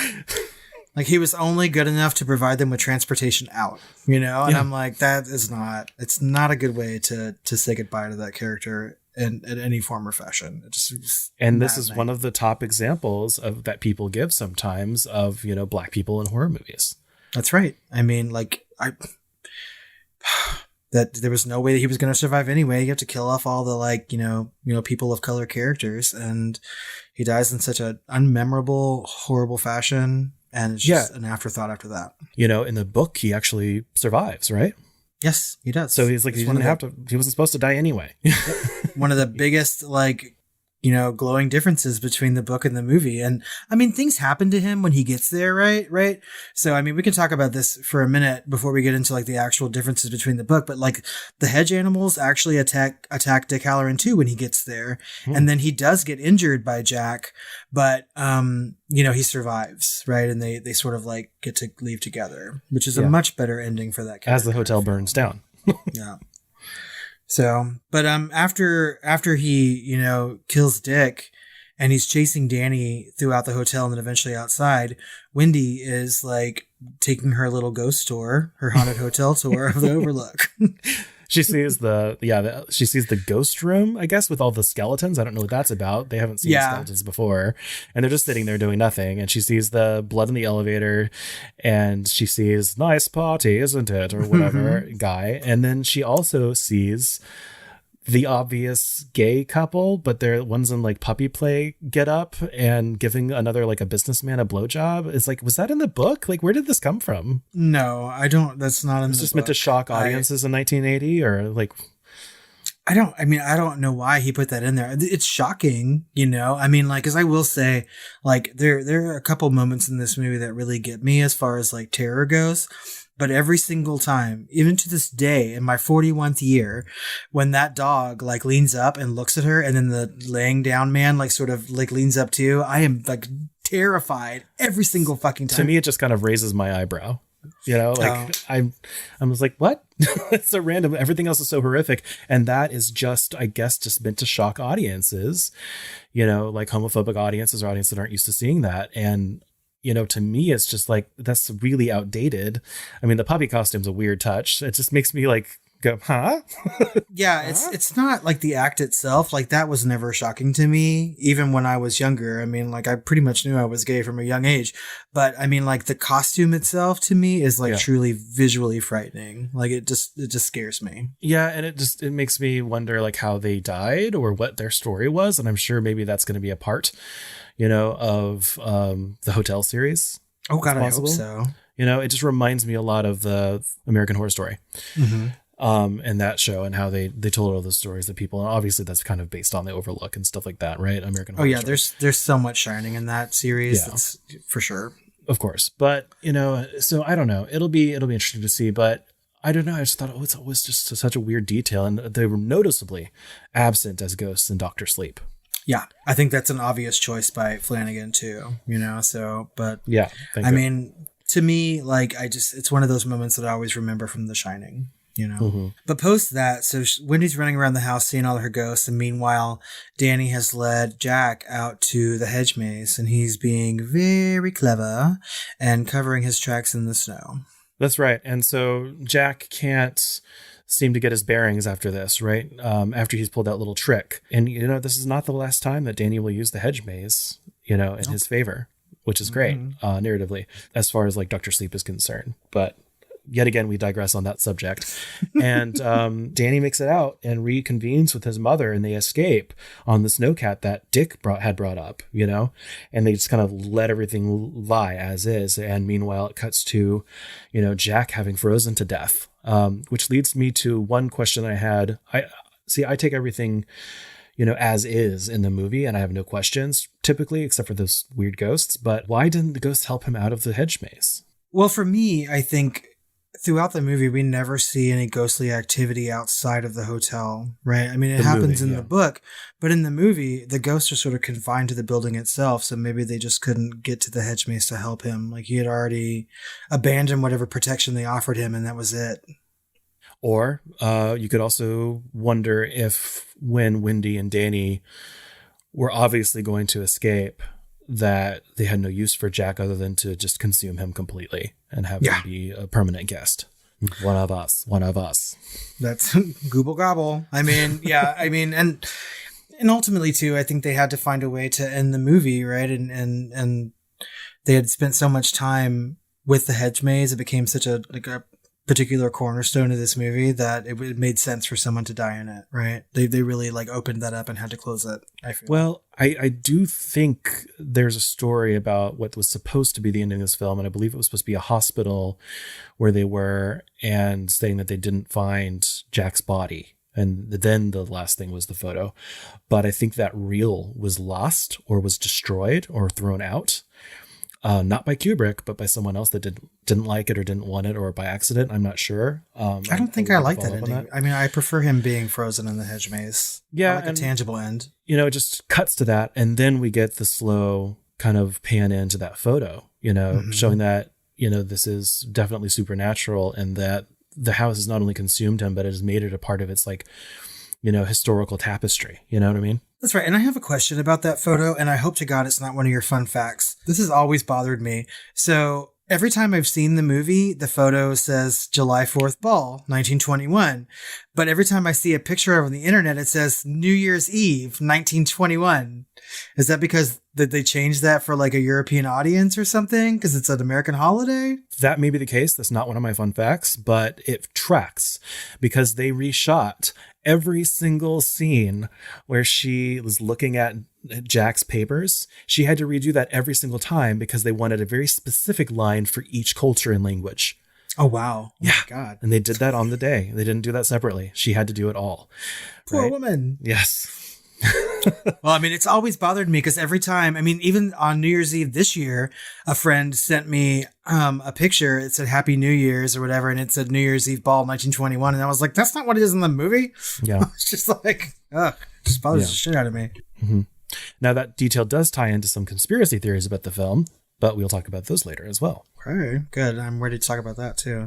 This has come up a couple times so far, but do you know any more major differences from the book? Yeah. So the differences between the novel The Shining and the movie are vast, right? Vast. I've read The Shining 3 times. Once when I was in middle school, once like toward the end of my high school career, and then once as an adult where I was working very quiet and lonely shifts at a hotel by myself. Nice. So I'm, I like this book quite a bit. And, it's very, very different. I think most of the differences lie in like character actions and motivations for the most part, right? And we sort of hinted at this already, but in the novel, Jack Torrance really has a complete arc, right? Like he starts off as somebody who's very earnestly trying to be a better father and better husband, yep, based on some past, grievances. And yes, he is a recovering alcoholic, and yes, he did, abuse Danny, and he's trying to, combat that and be a different person. And in the movie, he's not. He's sort of crazy from the get-go, like we said. Yeah, right? like in the miniseries, which is much more close to the book, you get a sense that this was a moment of weakness and that he is very painfully aware of that and sorry about it. Versus in the book, it seems like, in this film, Kubrick's version, this guy is kind of a lost cause in a way, like he's rationalizing all of it anyway. That's right. Yeah, he's just like, he's sort of resigned to the fact. I think that from Jack Nicholson's performance, I think we get a better idea of somebody who's a recent recovering alcoholic, as in the book, like it's been some time, Yeah, he seems like he's very petulant about the whole thing, and too early in the movie, in my opinion, for the character. I agree. Have you read the book? No. I highly recommend it. I mean, like, it's really good. And moving on from Jack, I mean, like, the character of Wendy in the novel is completely different, like night and day. I mean, she's a very, like, self-empowered woman. And, we sort of get the idea that she's staying with her husband because she has some past family issues or whatever, But she was also like a cheerleader. She's very strong-willed. Yeah. Like she was like a cheerleader a bit in high school. She's kind of vivacious and extroverted compared to this one. Yeah. Mm-hmm. And even the character of Danny is different in the book, right? He's not very secretive about his powers. He doesn't talk about it all the time because he doesn't want to upset his parents. But I mean, in the book, we sort of get the idea that like Danny is very intelligent for his age and is fully aware of his family dynamic, where in the movie he's sort of portrayed as like a very quiet, introverted kind of kid who doesn't really understand what's going on in his own brain, right? But that's just the characters. I mean, like the plot of the novel is completely different. Like spoiler alert, we've already talked about like topiary animals, like hedge animals, right? And that's a huge part in the book. They come to life and sort of attack Danny and Dick. And that's, severely missing from this movie. But also the ending is different. At the end of the book, the Overlook is destroyed, right? There's a whole like sequence where we learn that the boiler is faulty. And as Jack's slowly like, becoming more and more possessed by the hotel, he forgets about that. And there's a moment where he sort of comes to and he lets Danny and Dick and his wife, escape the hotel, and he dies along with it, right? So, I mean, and also Dick lives in the book, which you've already talked about, which I think is a much better ending for that particular character. But yeah, it's so incredibly different from the movie. And I think like when I've watched the movie in the past, like I go back and forth. I have this love-hate relationship with The Shining, and most of my hate comes from the fact that it's so different from the book, right? But I mean, sometimes you just have to let that sort of thing go, because I have to say that some of the most iconic moments in this movie are not in the book at all. There are no elevators like pouring blood. There are no twin girls in hallways, right? And like, there's things that we get. There's no hedge maze. There are things that Kubrick gives us in this movie that are not in the Stephen King novel that I think add so much to the story and make it a fun watch. You really have to just like say, you can appreciate both and move on from it. Yeah. But with that being said, we've also talked about how Stephen King reacted to the movie, and it's pretty famous that he does not appreciate Kubrick's vision of it, right? So I found a couple quotes on IndieWire.com, if you will allow me to read some of those to you. Please do. So he has said of Wendy that it is one of the most misogynistic characters ever put on film. Yep. And yeah, he described the director's film as being very cold, right? As opposed to his being a little warm. He said, "I think The Shining is a beautiful film and it looks terrific. And I've said before, it's like a big, beautiful Cadillac with no engine inside. In that sense, when it opened, a lot of the reviews weren't very favorable, and I was one of those reviewers. I kept my mouth shut at the time, but I didn't care much for it." He says, "I feel the same because the character of Jack Torrance has no arc in that movie. Absolutely no arc at all. When we first see Jack Nicholson, he's in the office of Mr. Ullman, the manager of the hotel, and then he's crazy as a shithouse rat, and all he does is get crazier. In the book, he's a guy who's struggling with his sanity, and he finally loses it. To me, that's a tragedy. In the movie, there's no tragedy because there's no real change. The other real difference is at the end of my book, the hotel blows up. In the end of Kubrick's movie, the hotel freezes. That's a difference. But I met Kubrick, and there's no question that he's a terrifically smart guy. He's made some of the movies that mean a lot to me. Dr. Strangelove for one, Paths of Glory for another. I think he did some terrific things, but boy, he was a really insular man. In the sense that when you meet him and when you talk to him, he was able to interact in a perfectly normal way, but you never felt like he was all the way there. He was inside of himself. Mm-hmm. He also goes on to cite Graveyard Shift and Children of the Corn as two other movies that didn't quite work. But, you know, I think that over the years, and this was 1980, right, when this movie was made, and there have been so many movies, you know, adapted from Stephen King's work, I think he sort of softened over it. And at this point, he's like, you know, just try to hold true to what my book is and I'll like it, you know, but he really doesn't like The Shining at all.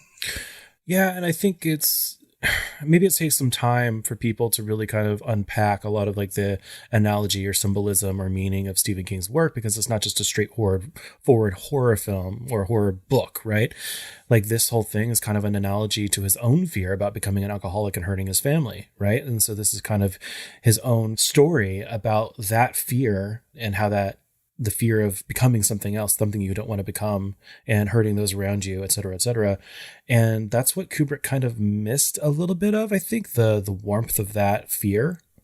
Yeah. And where that comes from. And it had a heart. And I do believe there is a warmth to Dr. Sleep where there's a coldness to The Shining. I don't think that makes it a bad movie by any sense. I think it's an iconic film, you know, but I do agree with a lot of the points here, just not maybe with the same veracity. Yeah, I mean, and you know, we're not a horror novel podcast, we're a horror movie podcast, right? So we're going to talk about The Shining as the movie that it is, but I think in this one particular instance, it's pretty good to talk about the differences between the two. Yeah. And I mean, I think that Stephen King gets ideas from God knows where, but when he writes a book that you think is very personal to his life, I think he holds it very dear, very close to the chest or whatever, and he doesn't want to see those themes go. And I think this is just one instance where he thought that someone got it wrong and he latched onto it so much that he had to create his own miniseries, right? And I think that we can all agree that the miniseries in comparison to this is not as good. No, not cinematic at all, really, comparatively. But with that being said, why don't we get back to talking about The Shining, the movie, right? So yeah, let's talk a little bit about the making of The Shining. And of course, Kubrick had just done Barry Lyndon, which was received as a beautiful but boring and slow, which is, of course, something that he's gotten a lot in his career, I think. But he wanted to make more commercially viable film. So he decided to try his hand at horror. And there's actually a little anecdote here about him just collecting huge piles of horror books and just reading the first few pages of them and throwing them at the wall when he decided he didn't want to do it. And so his secretary would just hear thumps against the wall. And then sooner or later, after a few days or however long, she didn't hear a thump anymore. And she walked in and he had been reading The Shining for a while. And so that's how he ended up reading it or wanting to make the film. That's a really interesting story. I like that. I mean, and I have to agree. Like, I've seen Barry Lyndon one time. It's a movie I'll never watch again, right? It is beautiful, but it's very slow and incredibly boring. So I think, I mean, I'm not the biggest fan of Kubrick, and I'll have to admit, but that movie especially, I think is by far like a really good achievement directorially, but it's not a fun movie watch. You know, I've only watched 3 of his films, I think. I've only watched Clockwork Orange, and I've only watched The Shining, and I've only watched 2001: A Space Odyssey. I'm a huge fan of 2001: A Space Odyssey. Kubrick gets a little self-indulgent. In the past, I would have said masturbatory with his editing and pacing, you know, and I think it's a problem in a lot of his films. But you just can't beat, you know, some of his photography, you know, his eye, you know. So that's where I sit on that. Outside of The Shining, which you mentioned in the ones that you've seen, like A Clockwork Orange and 2001 are some of my least favorite Kubrick movies outside of Barry Lyndon. I think that Eyes Wide Shut is a fantastic movie. I definitely need to see it. And I just think the performances that he elicits from Tom Cruise and Nicole Kidman are very good. And I mean, like, that's like horror adjacency at its finest, and it shouldn't be, right? Mm-hmm. I also think that Dr. Strangelove is incredible. Like, it's a really good movie. I think that Kubrick makes great movies, right? And I think that he's remembered for like their cinematic qualities. As we've talked about before on the podcast, like I really like things that are more character driven, right? And like he's missing that a lot in some of his films. Yeah. So. Speaking about the theme of the film, Kubrick said, "There's something inherently wrong with the human personality. There's an evil side to it. One of the things that horror stories can do is to show us the archetypes of the unconscious. We can see the dark side without having to confront it directly." That is such a good quote for horror in general. Yeah, I completely agree with that. I think that this is one of those examples of a director who has never made a movie that's, considered to be horrific, even though I think, a lot of his movies sort of like tiptoe around it, right?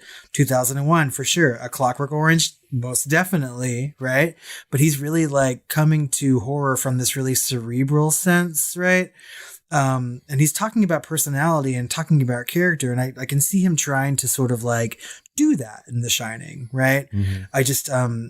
I think that maybe if he would have held on to the arc of Jack Torrance, like Stephen King had mentioned in quotes, it would have changed the movie drastically, and he would have been able to accomplish something in that quote that he had said.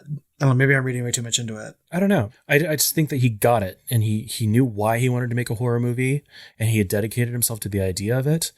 And he actually screened The Exorcist and Eraserhead, and I think one more that I'm forgetting, for his cast and crew to get the tone right before they started filming.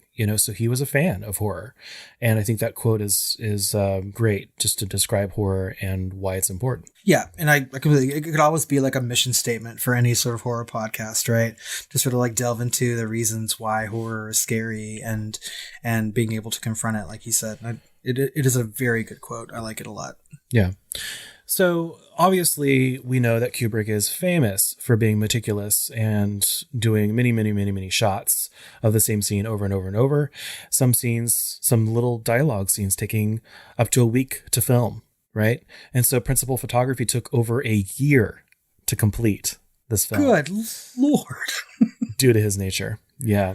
And what did we say the budget was for this movie? Something like $9 million. I mean, I know it's like 1980 money, but yeah, I mean, how do you have the kind of money to like have your principal photography last that long? That's crazy. I don't know, but due to Shelley Duvall's experience in the film, she became so stressed out that she became ill for months and that her hair started to fall out. Like, he had standing rules to not compliment her on her performance, to not be overly nice to her and stuff like that. And this is a shoot that lasted over a year, where she had to spend days just crying for 12 hours straight, or screaming for 12 hours straight, or doing the same thing over and over, never once getting any kind of feedback to how she was doing besides do it again. And so she was just put upon for this. But in fact, she had to do one scene 127 times. And that was the Wendy's viewpoint of her on the staircase, right? Where she's waving the bat and everything, just climbing up that staircase 127 times, doing that whole thing. Oh my God. Yeah. And most sites will actually tell you that this is the scene that got them into the Guinness Book World of Records for most retakes. And it wasn't. Another scene was. And that'll be in my fun facts. What, from this movie? Yeah. I can see that too. I mean, like, the look on her face when she's backing up those stairs and waving that bat, she is just almost given up, right? And so it reads to her character in the movie, but it also, I guess now that you've said this, sort of like reads to her emotional state on set. I mean, how do you feel about directors doing things like this to elicit that kind of response, right? Do you think that he was doing it to get that response from her, or he just wanted it to look as good as it possibly could? There's a lot going on here, and yes to all of that, probably. I mean, there's stories here that who knows if they're true or not, little anecdotes, like Jack Nicholson was only allowed to eat cheese sandwiches for weeks when his character was supposed to devolve because he hated cheese. Just random shit like that, like craft services was only allowed to give him cheese sandwiches. It's like I'm sure. I mean, that sounds like heaven to me. Shelley but Duvall would have loved a cheese sandwich if she could just get some goddamn like compliments for her work. I can just imagine like some like gaff person be like, "Oh, your hair looks pretty today." And he's like, "Get off my set! How dare you compliment Shelley Duvall?" Yeah. So God. I also want to talk a little bit about the technical aspect, because The Shining was one of the first 6 films to use the newly developed Steadicam. In fact, the inventor of the Steadicam, Garrett Brown, was heavily involved in the production and operated the camera himself for the movie, based on Kubrick's intended use of it. He was given a tour of the set when he was showing them the Steadicam, and he was so impressed. And based on talking with Kubrick, he decided he wanted to do it himself because it wasn't just going to be used for stunt shots or staircases, but rather as it was intended to be used as a tool which can help get the lens where it's wanted in space and time without the classic limitations of the dolly and crane. That's right. I mean, like, to me, The Shining and the Steadicam are like synonymous now. Like when I think of Steadicam, I think of The Shining, like right off the bat. Yeah. Right. Because this was one of the first times that the Steadicam was used at sort of a lower level, right? Am I saying that right? I mean, they're like following the... Well, only 5 other films had done it at around that time. It was one of the first 6 films to ever use the Steadicam. Everything else was dolly or crane shot for the slow And moves. it's amazing. Yeah. I mean, I was looking through some of my thoughts about The Shining that I wrote while I was watching it, and one of them just says, "Oh my God, the Steadicam." Right. I mean, that's enough. It's enough to say, like, it's that iconic in this particular movie. And to have the inventor of it himself shoot your movie for you on it, you know? I mean, for real. And I didn't know that. So I think it's just amazing, right? And you could totally tell. I mean, you can tell watching this movie that it's groundbreaking, right? I mean, even still today, like it looks better than a lot of things are shot. Yeah. So we talked about earlier during the accolades segment that this got no Oscar, Golden Globe nominations, which is unheard of for a Kubrick movie. But I don't know how in the world this slipped past the Academy when it comes to like photography. Yeah. I just don't get it. Oh yeah. It should have gotten something for photography, cinematography, but I don't know what it was up against in 1980. So who knows? But, you know, again, you know, people are going to stick up their nose at horror, but they shouldn't have for Kubrick. So I don't know. Another thing I really want to talk about is the music, right? And this actually showed up on your top 10 way back when we did top 10 scores, I think, right? Yeah, this movie scares the fucking piss out of me. I mean, like the opening shot of this movie with that, you know, helicopter shot and that the first beats of that music just filled me with so much dread. Like every time I hear it, even without the visual aid, like I am scared when I hear this music. It's so effective to me. And there's a reason for that. The opening theme is like directly from the Dies Irae, or the Day of Wrath, 4 notes associated with death, originally from the Gregorian chant from the 13th century, created for funerals, right? So it's inspired many other compositions to indicate something grim, including Mozart's 1791 Symphony Requiem,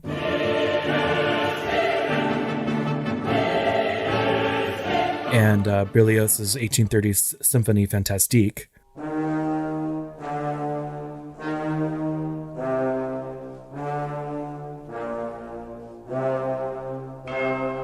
The movement actually is called A Dream of a Witch's Sabbath, where his wife comes back to kill him as a witch, essentially. And Giuseppe Verdi's 1874 Messa de Requiem.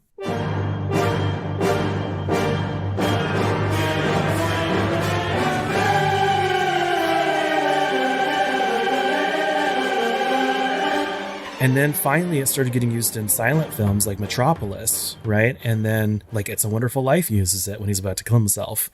And of course, most notably The Shining, which uses it almost completely directly. And let's just compare those first few notes to Berlioz's Symphonie Fantastique. Here's The Shining.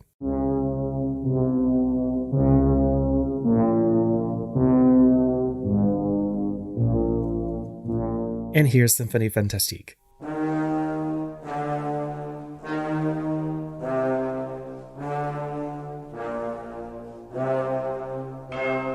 See the comparison? Just say yes. Yes. Yes. Yeah. You couldn't hear it. Yeah. But you will, listeners. They're exactly the same. Exactly the same. They literally lifted it. And so the opening is obviously not original, but it strips everything down to where it's not wrapped in or changed in a way like we hear it in The Exorcist, Star Wars, The Lion King, Lord of the Rings, way more than that, right? But it's kind of changed or is wrapped in there, like the Emperor's theme of Star Wars. And so it's just like those half-step descending notes that create that dun, dun, dun, dun. And it's in all of those movies. It's in a whole bunch of classical, but it originates with that 13th century Gregorian chant. And so we've always associated those four notes with death. And so movies have caught on to that long before The Shining, but most notably in The Shining because it uses it so directly and stripped down.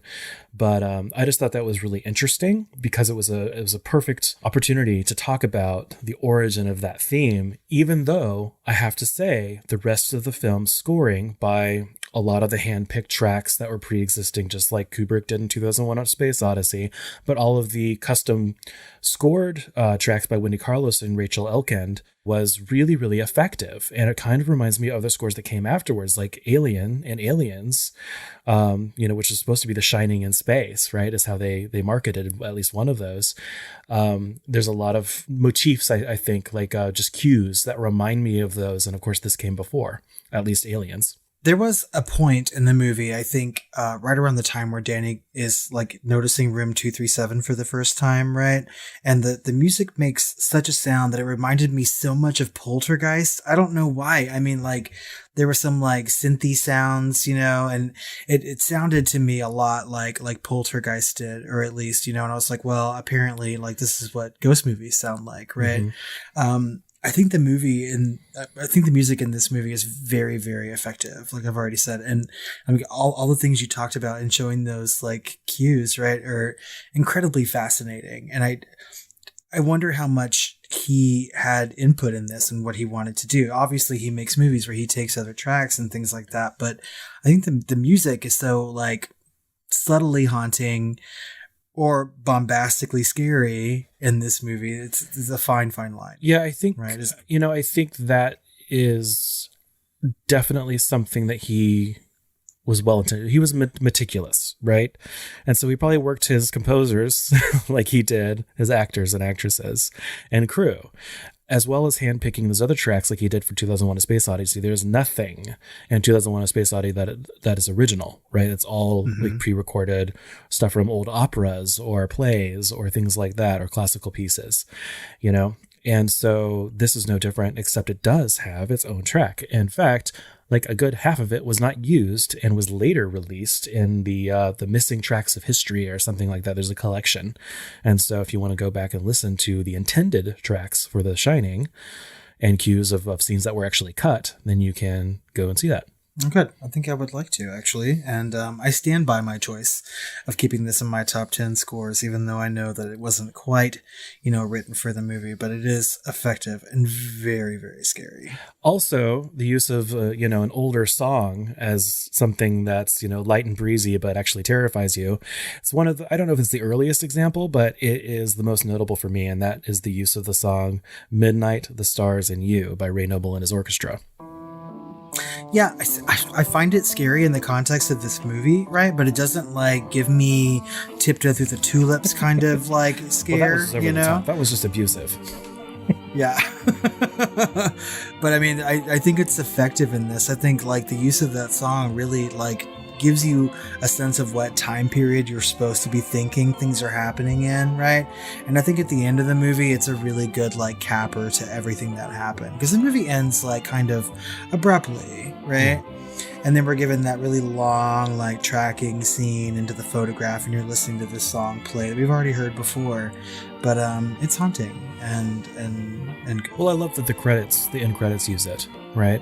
Uh-huh. And it happens with that the reveal of the photograph at the end, and I thought it was just perfect music choice, and honestly some of the best music choices I've seen are in a Kubrick film. 2001: A Space Odyssey. I can't imagine the first reveal of the spaceship over planet Earth done still photographically real to this day, even though it was 1968, before Star Wars, anything like that, playing anything else but the Blue Danube. And like Kubrick does this a lot too. I think that his music choices in A Clockwork Orange are also both like, you know, unexpected and take on a different meaning than what, you know, the original, you know, recording of that song had in mind, right?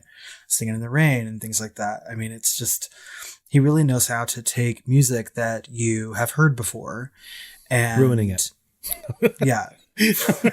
I mean, to be like quite plain about it, or just like making you think about it in a different sense. You're like, well, you know, you only thought you liked this song, but you'll never think about it the same way again, you know, right? Ruined. Yeah.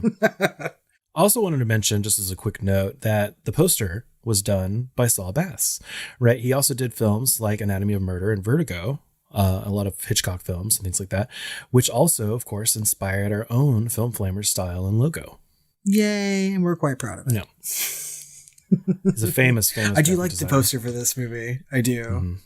I know there were a couple, but like the original poster and the one that, you know, was circulated when the time the movie was released was different and special and, you know, mysterious. Yes. So. And actually it was supposed to be bright red instead of the sickly yellow. I don't know, that yellow like really does something for it. I don't like the color yellow. I think it's off-putting, right? And so when something is like that starkly yellow, I'm just like, ugh, you know, and it just really does something for this movie. You'd think if anything it'd be like white, you know? But I don't know. It was supposed to be red for the blood. And I looked at the original design of the poster and I like it on red. You know? Really? Yeah, I do. But, you know, of course, who knows? Kubrick is Kubrick, so he has his reasons. If only he had written a book. Well, do you want to slide into something more comfortable? What do you mean? Like documentary style? Like the meaning in Weird Theories. Yeah, one and the same. Or, you know, finding meaning where none exists. Yeah. So have you seen the movie, the documentary Room 237? No. So a couple years ago, I had seen online all these people talking about this documentary about The Shining and about, you know, sort of what people think it means. And I was fascinated by the idea. So I sat down and I watched it. It's by this director named Rodney Asher. And essentially it's really just like snippets of The Shining and other Kubrick movies sort of like pieced together. But in the background or like a voiceover, you get to hear these like 4 or 5 people talking about what they think The Shining means and why and how they pinpoint in the movie what Kubrick was trying to say about it, you know, to sort of like feed their own interpretation of the movie, right? And it starts out sort of, you know, easygoing and you're like, oh, maybe. But like the more they start talking about it, the more it gets a little bit more conspiracy theory-esque, crackpot-esque, right? I mean, I hate to use that word, right? But no, you're right. Yeah. So, yeah, it's an entire documentary. These people talking about, you know, what they think The Shining is. And it goes from like multiple things of like genocide to, you know, fake mood landings and whatnot. Oh, yeah. And it's just a really like wild ride. No, I have a whole list we can go through. Well, I'm sure that it's everything from that movie. So why don't you tell me some of the things that you have on your list, and then we'll talk about the ending of the documentary, you know, at the end of it. Yeah, I have the 3 main theories, right? The first one is actually not crackpot. It's just from Roger Ebert.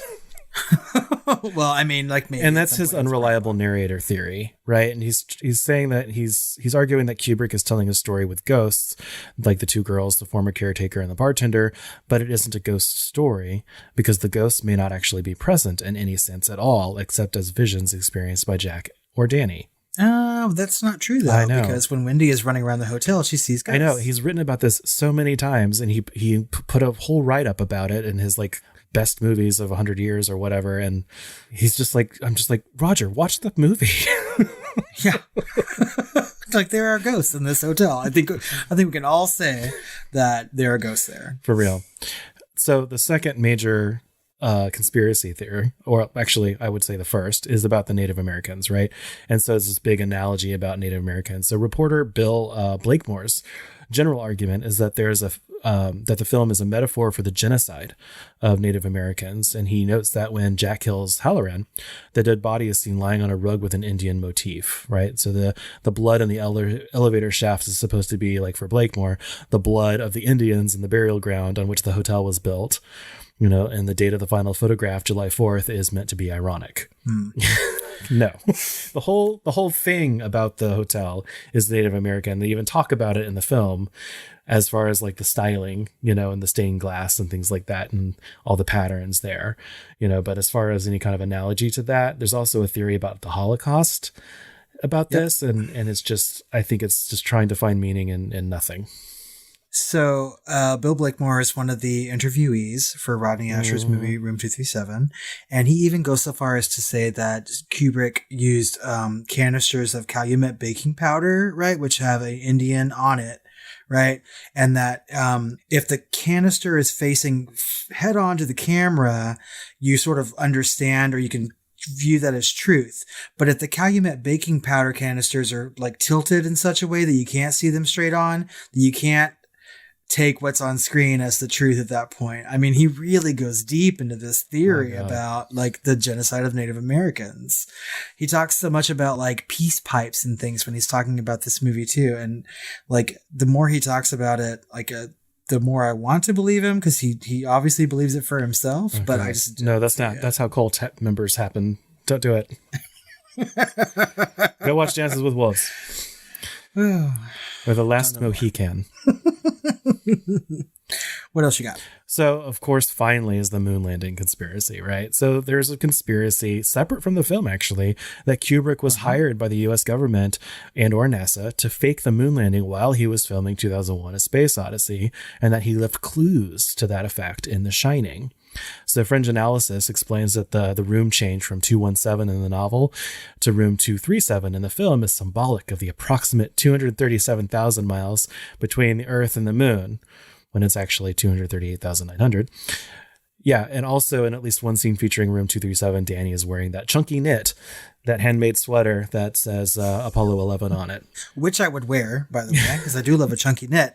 But the reason they, changed that from 217 to 237 is because the outside shots of this movie were from a lodge in Oregon, and they were afraid that people were not going to want to stay in room 217, so they changed it to a room that doesn't exist in their property.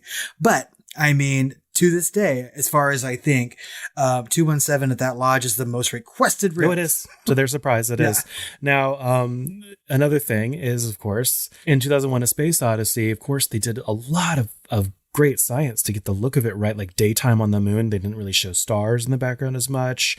It looks pretty photographic even to this day. Like, again, it's 1968, way ahead of its time.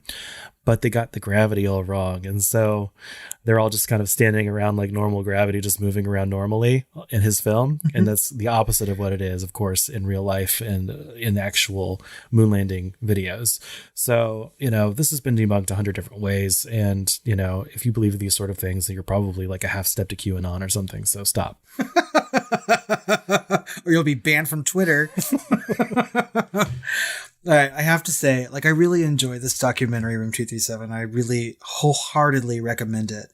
And Rodney Asher has made another documentary about sleep paralysis, which is also very scary. This man understands how to make a scary documentary. And there are moments when you're listening to these people talk about their theories and you sort of get transfixed by it. Yeah. And it becomes a horror movie of its own, right?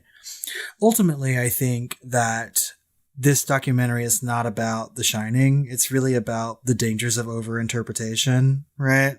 And I mean, I'm saying this coming from a person who has a podcast about horror movies that we interpret, right? And I have been known to overinterpret myself. I mean, hell, throw a poem in front of me and I'll write you 500 words on the first two stanzas. Sometimes a flower is just a flower. You know what I mean? Yeah. So, but I mean, I don't know. I think it's fascinating that people can watch a movie like this and sort of get these ideas and run with it. And some of these people have built an entire career about trying to prove it. And, no. When I was in film school, I had to write essays on this sort of thing and be like, what, talk about this and the symbolism in the scene. And so I think I took a scene from Pleasantville, and there was a person in a black shirt on the left of someone's shoulder and a person in a white shirt over the person's right. This is the angel on their shoulder, this is the devil on their shoulder, blah, blah, blah. And they're having this evil versus good conversation in this diner. And it was all just bullshit, and I got an A on that paper. And it's just, you can make this shit up because you're just overanalyzing. And it's no. No. I mean, I can see the other side of it too, though, because I have some pretty selfish interpretations of things, especially literature or film or music, right? That I hold dear and I think is very truthful to my own person, right? My own experience. But I would never go to the lengths that some of these people have done to try to like explain something that's so conspiracy or, I just don't understand. There are many films out there that are analogies or symbolic for something else, like Mother, right? There's a lot out there that are about something else than they are really about, so those are fairly easy to spot, and their writers and directors and cast are always very eager to talk about that sort of thing, versus you go to Jack Nicholson or, Shelley Duvall or any of these cameramen or anything else. And they're like, what is The Shining about? And they're going to tell you, it's about, a possessed father about to destroy his family, essentially. And you can chalk that up to an analogy for alcoholism, or you can just say it's a ghost story, but there it is. I mean, I fully think that, yes, there are some really outstanding themes in The Shining, both the movie and the book, right? And I think that both of them explore them differently, right? Like, I come from a family whose father quit drinking when I was young, right? I understand firsthand what it's like to have to, lose something that you're addicted to and what kind of a toll it takes on your family and yourself. And when I watch The Shining, I can sort of put myself in that particular situation, right? Like, I understand what my father went through when he had to do this sort of thing, and it is scary. And, so that's where it sort of ends, right? Like, I just don't see any moon landing shit. I don't see any genocide stuff going on. They decorated it in Native American stuff because it was around a part of the country where there's a lot of Native Americans, I don't know. I think if you're going to talk about the themes of this movie and the symbolism involved, you don't have to go very deep to find it. No, I agree. So I have some fun facts if you'd like to digress. Yes, please, because I always enjoy them, and I'm sure there are many fun facts about this movie. So, outtakes from the sweeping helicopter shots we were talking about at the beginning of the film were later used by Ridley Scott for the closing moments of the original cut of Blade Runner. Oh my God, did they have a fight about this afterward, or did you just give it to him easily? I got it. It's I think it was just 2 years later, 1982, the original Blade Runner or something around there. And the original ending had them kind of escaping into the open land away from the shitty, gigantic mega city that was LA or whatever it was at the time. And so they ended it that way, as going into nature, as exiting to Eden. And and so of course that was the first cut, which was shitty. And so they ended a lot better in later cuts, but I do actually remember seeing the original cut, and I remember seeing that and kind of remembering, hey, is that from this? So it has been so long since I've seen Blade Runner, and I'm waiting to rewatch it because I also want to watch the new one. You'll want to watch the final cut, not the director's, but you'll want to watch the final cut. There's 6 different versions. Well, I think at this point, when I do watch Blade Runner and the sequel, I'm going to have to watch them with you in your theater setup, because I just can't think of any other way to do it. There you go. So Jack Nicholson reportedly wanted Jessica Lange for the role of Wendy Torrance. Wow. I think she would have been great as far as the novel's version. Oh, yeah, for sure. Especially in 1980. Kubrick explained that for his version, he wanted someone more emotionally fragile. So Nicholson later said of Shelley Duvall's performance, she had the toughest job that any actor that I've ever seen has had. Based on the stuff that you told me about this too, I totally see that. And I kind of feel bad for Shelley Duvall, really, and when I hear stories about directors doing things to their actors, Friedkin does it sometimes, firing guns when they don't expect it, right? You have to draw a line and be enough is enough. And I think that Jessica Lange probably would have walked over to Stanley Kubrick and beat him about the ear, nose, and throat. Knowing her, probably. So the door that Jack chops through with the axe near the end of the film was real. Kubrick originally shot this scene with a fake door, but Nicholson, who had worked as a volunteer fire marshal and a firefighter in the California Air National Guard, tore through it too quickly. And of course, his line, "Here's Johnny," is of course taken from Ed McMahon's introduction to The Tonight Show starring Johnny Carson, but that was improvised by Nicholson. Do you think at this point it's dated, right? Do you think people watching The Shining who are much younger than us have no idea what the fuck that I didn't know what it meant when I first watched it, because I didn't watch Johnny Carson when I was a kid. No, but it already entered pop culture, though. I mean, maybe I was just like a weird 11-year-old, but I knew what Here's Johnny Well, you're was, also a number of years older than me. I'm never my ass. I'm like 2 years older than you. Oh, what's next? I'm in my 30s. So, yeah, according to Shelley Duvall, the infamous Here's Johnny scene took 3 days to film and the use of 60 doors. Jesus Christ. Again, I have to scroll back up on our notes to check this budget. I mean, like, 60. It was really cheap doors, obviously. Yeah, probably all the fake ones, and finally had to use the real one. Oh, but about that Here's Johnny line, Kubrick had been living in England for a while, right? And so he didn't actually get it, and he was going to use a different cut before he was told. And so he finally used that take. Yeah, Plato Americans. Come on. So, of course, Stanley Kubrick, known for his compulsiveness and numerous retakes, got the difficult shot of blood pouring from the elevators in only 3 takes. What? Yeah. Now, hold on to yourself. Because this would be unremarkable if it weren't for the fact that the shot takes 9 days to set up. And every time the doors opened and the blood poured out, Kubrick would say, "It doesn't look like blood." So in the end, the shot took approximately a year to get right. I don't know. That's not funny. It's really sad, though. Can you imagine being on that set? I mean, like... Oh, my God. Okay. Yeah. So Stanley Kubrick originally wanted Slim Pickens from The Howling to play the part of Halloran. No. But Pickens wanted nothing to do with Kubrick following his experience working with him on Dr. Strangelove. Was General Bastard from Thanksgiving going to play Danny Torrance? Oh my God, can you imagine the levels of acting he would have brought to that role? General Bastard for sheer every artistry. I mean, like, really, but... And the honor of the most retakes goes to the scene between Dick Halloran and Danny Torrance talking about their shine at 148 takes. That is ridiculous. What was the other number for that? 120 something, but this was 148, and that was between Dick Halloran and Danny Torrance, and that has the Guinness, to this day, Guinness Book World of Records for the most takes of a scene. That poor child. There's literally no action in that scene. It's 2 people sitting at a table. Yeah.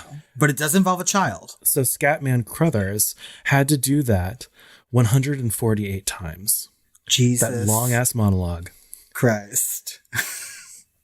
It is good, though. I mean, I really hope that the scene that's in the movie is like the 148th take and not the first one.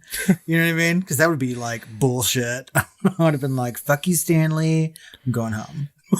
I think I remember reading an article with Scatman Crothers, like talking about that experience and saying, finally, you know, after like the 50th take coming up to and saying, hey, you know, what's going on, you know, and Kubrick said something to the effect of, I just want to get it perfect. You know, I'll tell you when it's done, you know? And so we just kept doing it, you know, but maybe that's how you direct a child. Do it 148 takes until they're so glazed over that they just start acting like an adult. I don't know. No wonder he started talking out of his finger like that. Happy Kubrick. Like, no, Mr. Kubrick. It's not Danny, it's Tony. He's like completely checked out. Jesus. Daddy's not here, Mr. Kubrick. That's exactly what happened. I'm pretty sure we've 2 of the main characters have the same first names as their characters' first names, which is interesting to me. But yeah, and in the novel too. I don't think I pointed this out earlier, but like his middle name is Anthony. It's Danny Anthony Torrance, and so Tony. Yeah. I don't know. Read the book. It's real good. Those were fun facts. Very fun. I do not want to work with Stanley Kubrick ever, and thankfully I won't have to. So. But we have some questions to ask about The Shining, like we do of every movie that we deep dive into. And the first question, we're going to reword a little bit for 2021, right? Do you consider The Shining to be a straight up horror movie or horror adjacent? And why? I think it is a straight up horror movie. Not only because of the things you see on screen with all of the ghosts and everything else, but, you know, even just considering Kubrick's quote that we mentioned earlier about the reason why horror is even a thing is to experience, human evilness and horror and terror kind of at a distance, so we don't have to experience it ourselves, And so I think that's the kind of the definition of horror. And I think this has every element that you would need. Analogous definition of horror, straight up on screen definition of horror, blood and guts and ghosts and family trauma, and it's all there. Yeah, I have to agree with you. I mean, like, there have been times that I've watched The Shining and have said, this is not a horror movie, right? I would say that the themes of it are sort of horror adjacent, dealing with the family trauma and the family dynamic, right?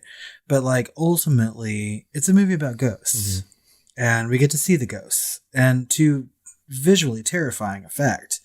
And I think this is a straight up horror movie. I know that a lot of people watch it and don't consider it to be that.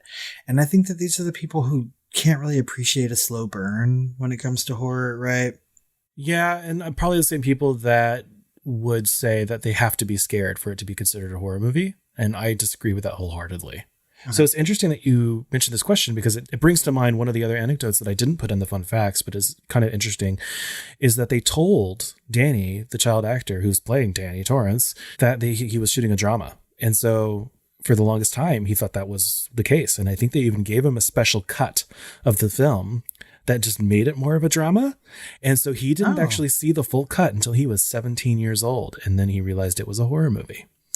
Really? Yeah. That's an extra fun fact, like, for sure. And I mean, I can see this movie going in either direction, right? I mean, just a couple cuts in certain places and it makes it more of like a really intense drama and not a horror movie. Like, there's a fine line, And so I think asking the question, is this a horror movie, is way too vague and way too open-ended, but I think a lot of horror movies can go either way. Yeah. Right. With that being said, though, were you scared watching The Shining? I think I was the first couple times, maybe. This time, I anticipate everything. And like I even said, I know where the music cues are. Still to this day, what creeps me out is that old corpse's laugh as Jack is trying to escape room 237. That room always scared me the most. And it doesn't scare me now, but it still gives me like little chills, like hearing that lady's laugh, and I looked, it's like, and I don't think either of those actresses, the young version and the old version of the lady in 237, acted before or after that movie. That was the only thing they ever did. And that lady's iconic laugh, I don't know if it was voice over it or not, is just still just spine chilling to me to this day. Yeah, I agree. I think the entire sequence in room 237 is horrifying.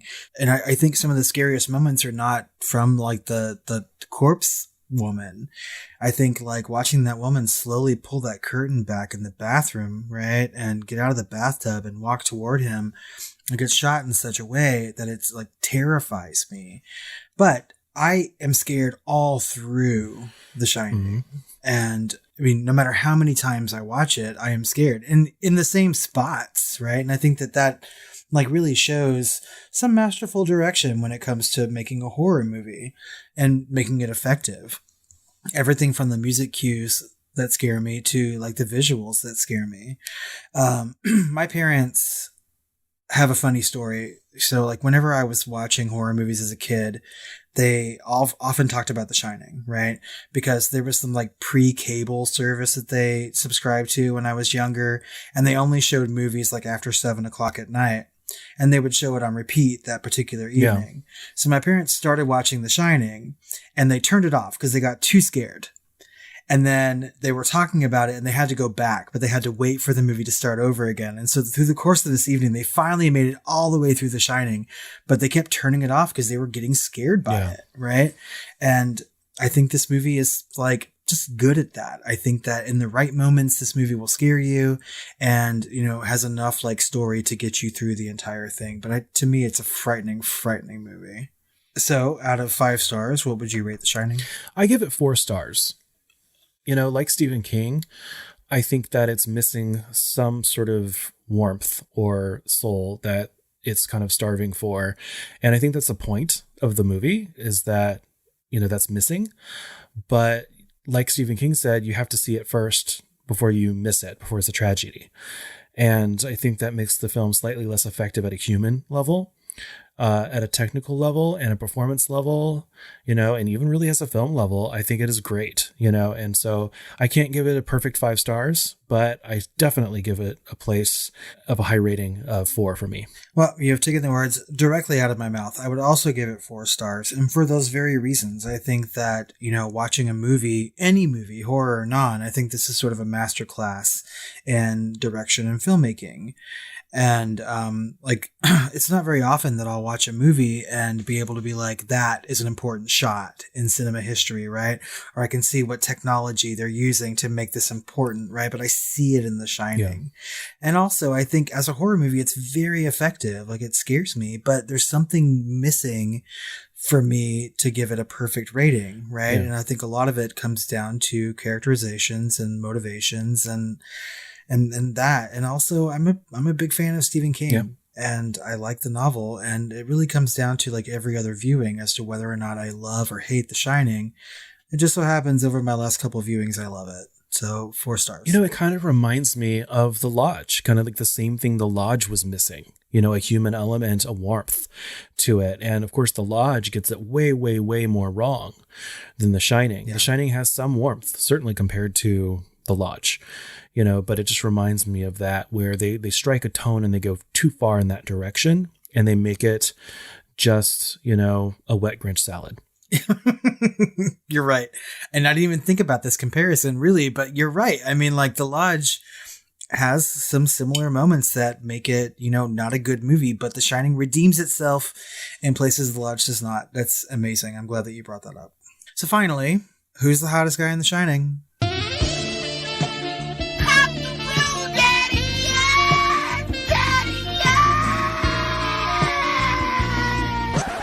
Oh, fuck. Right?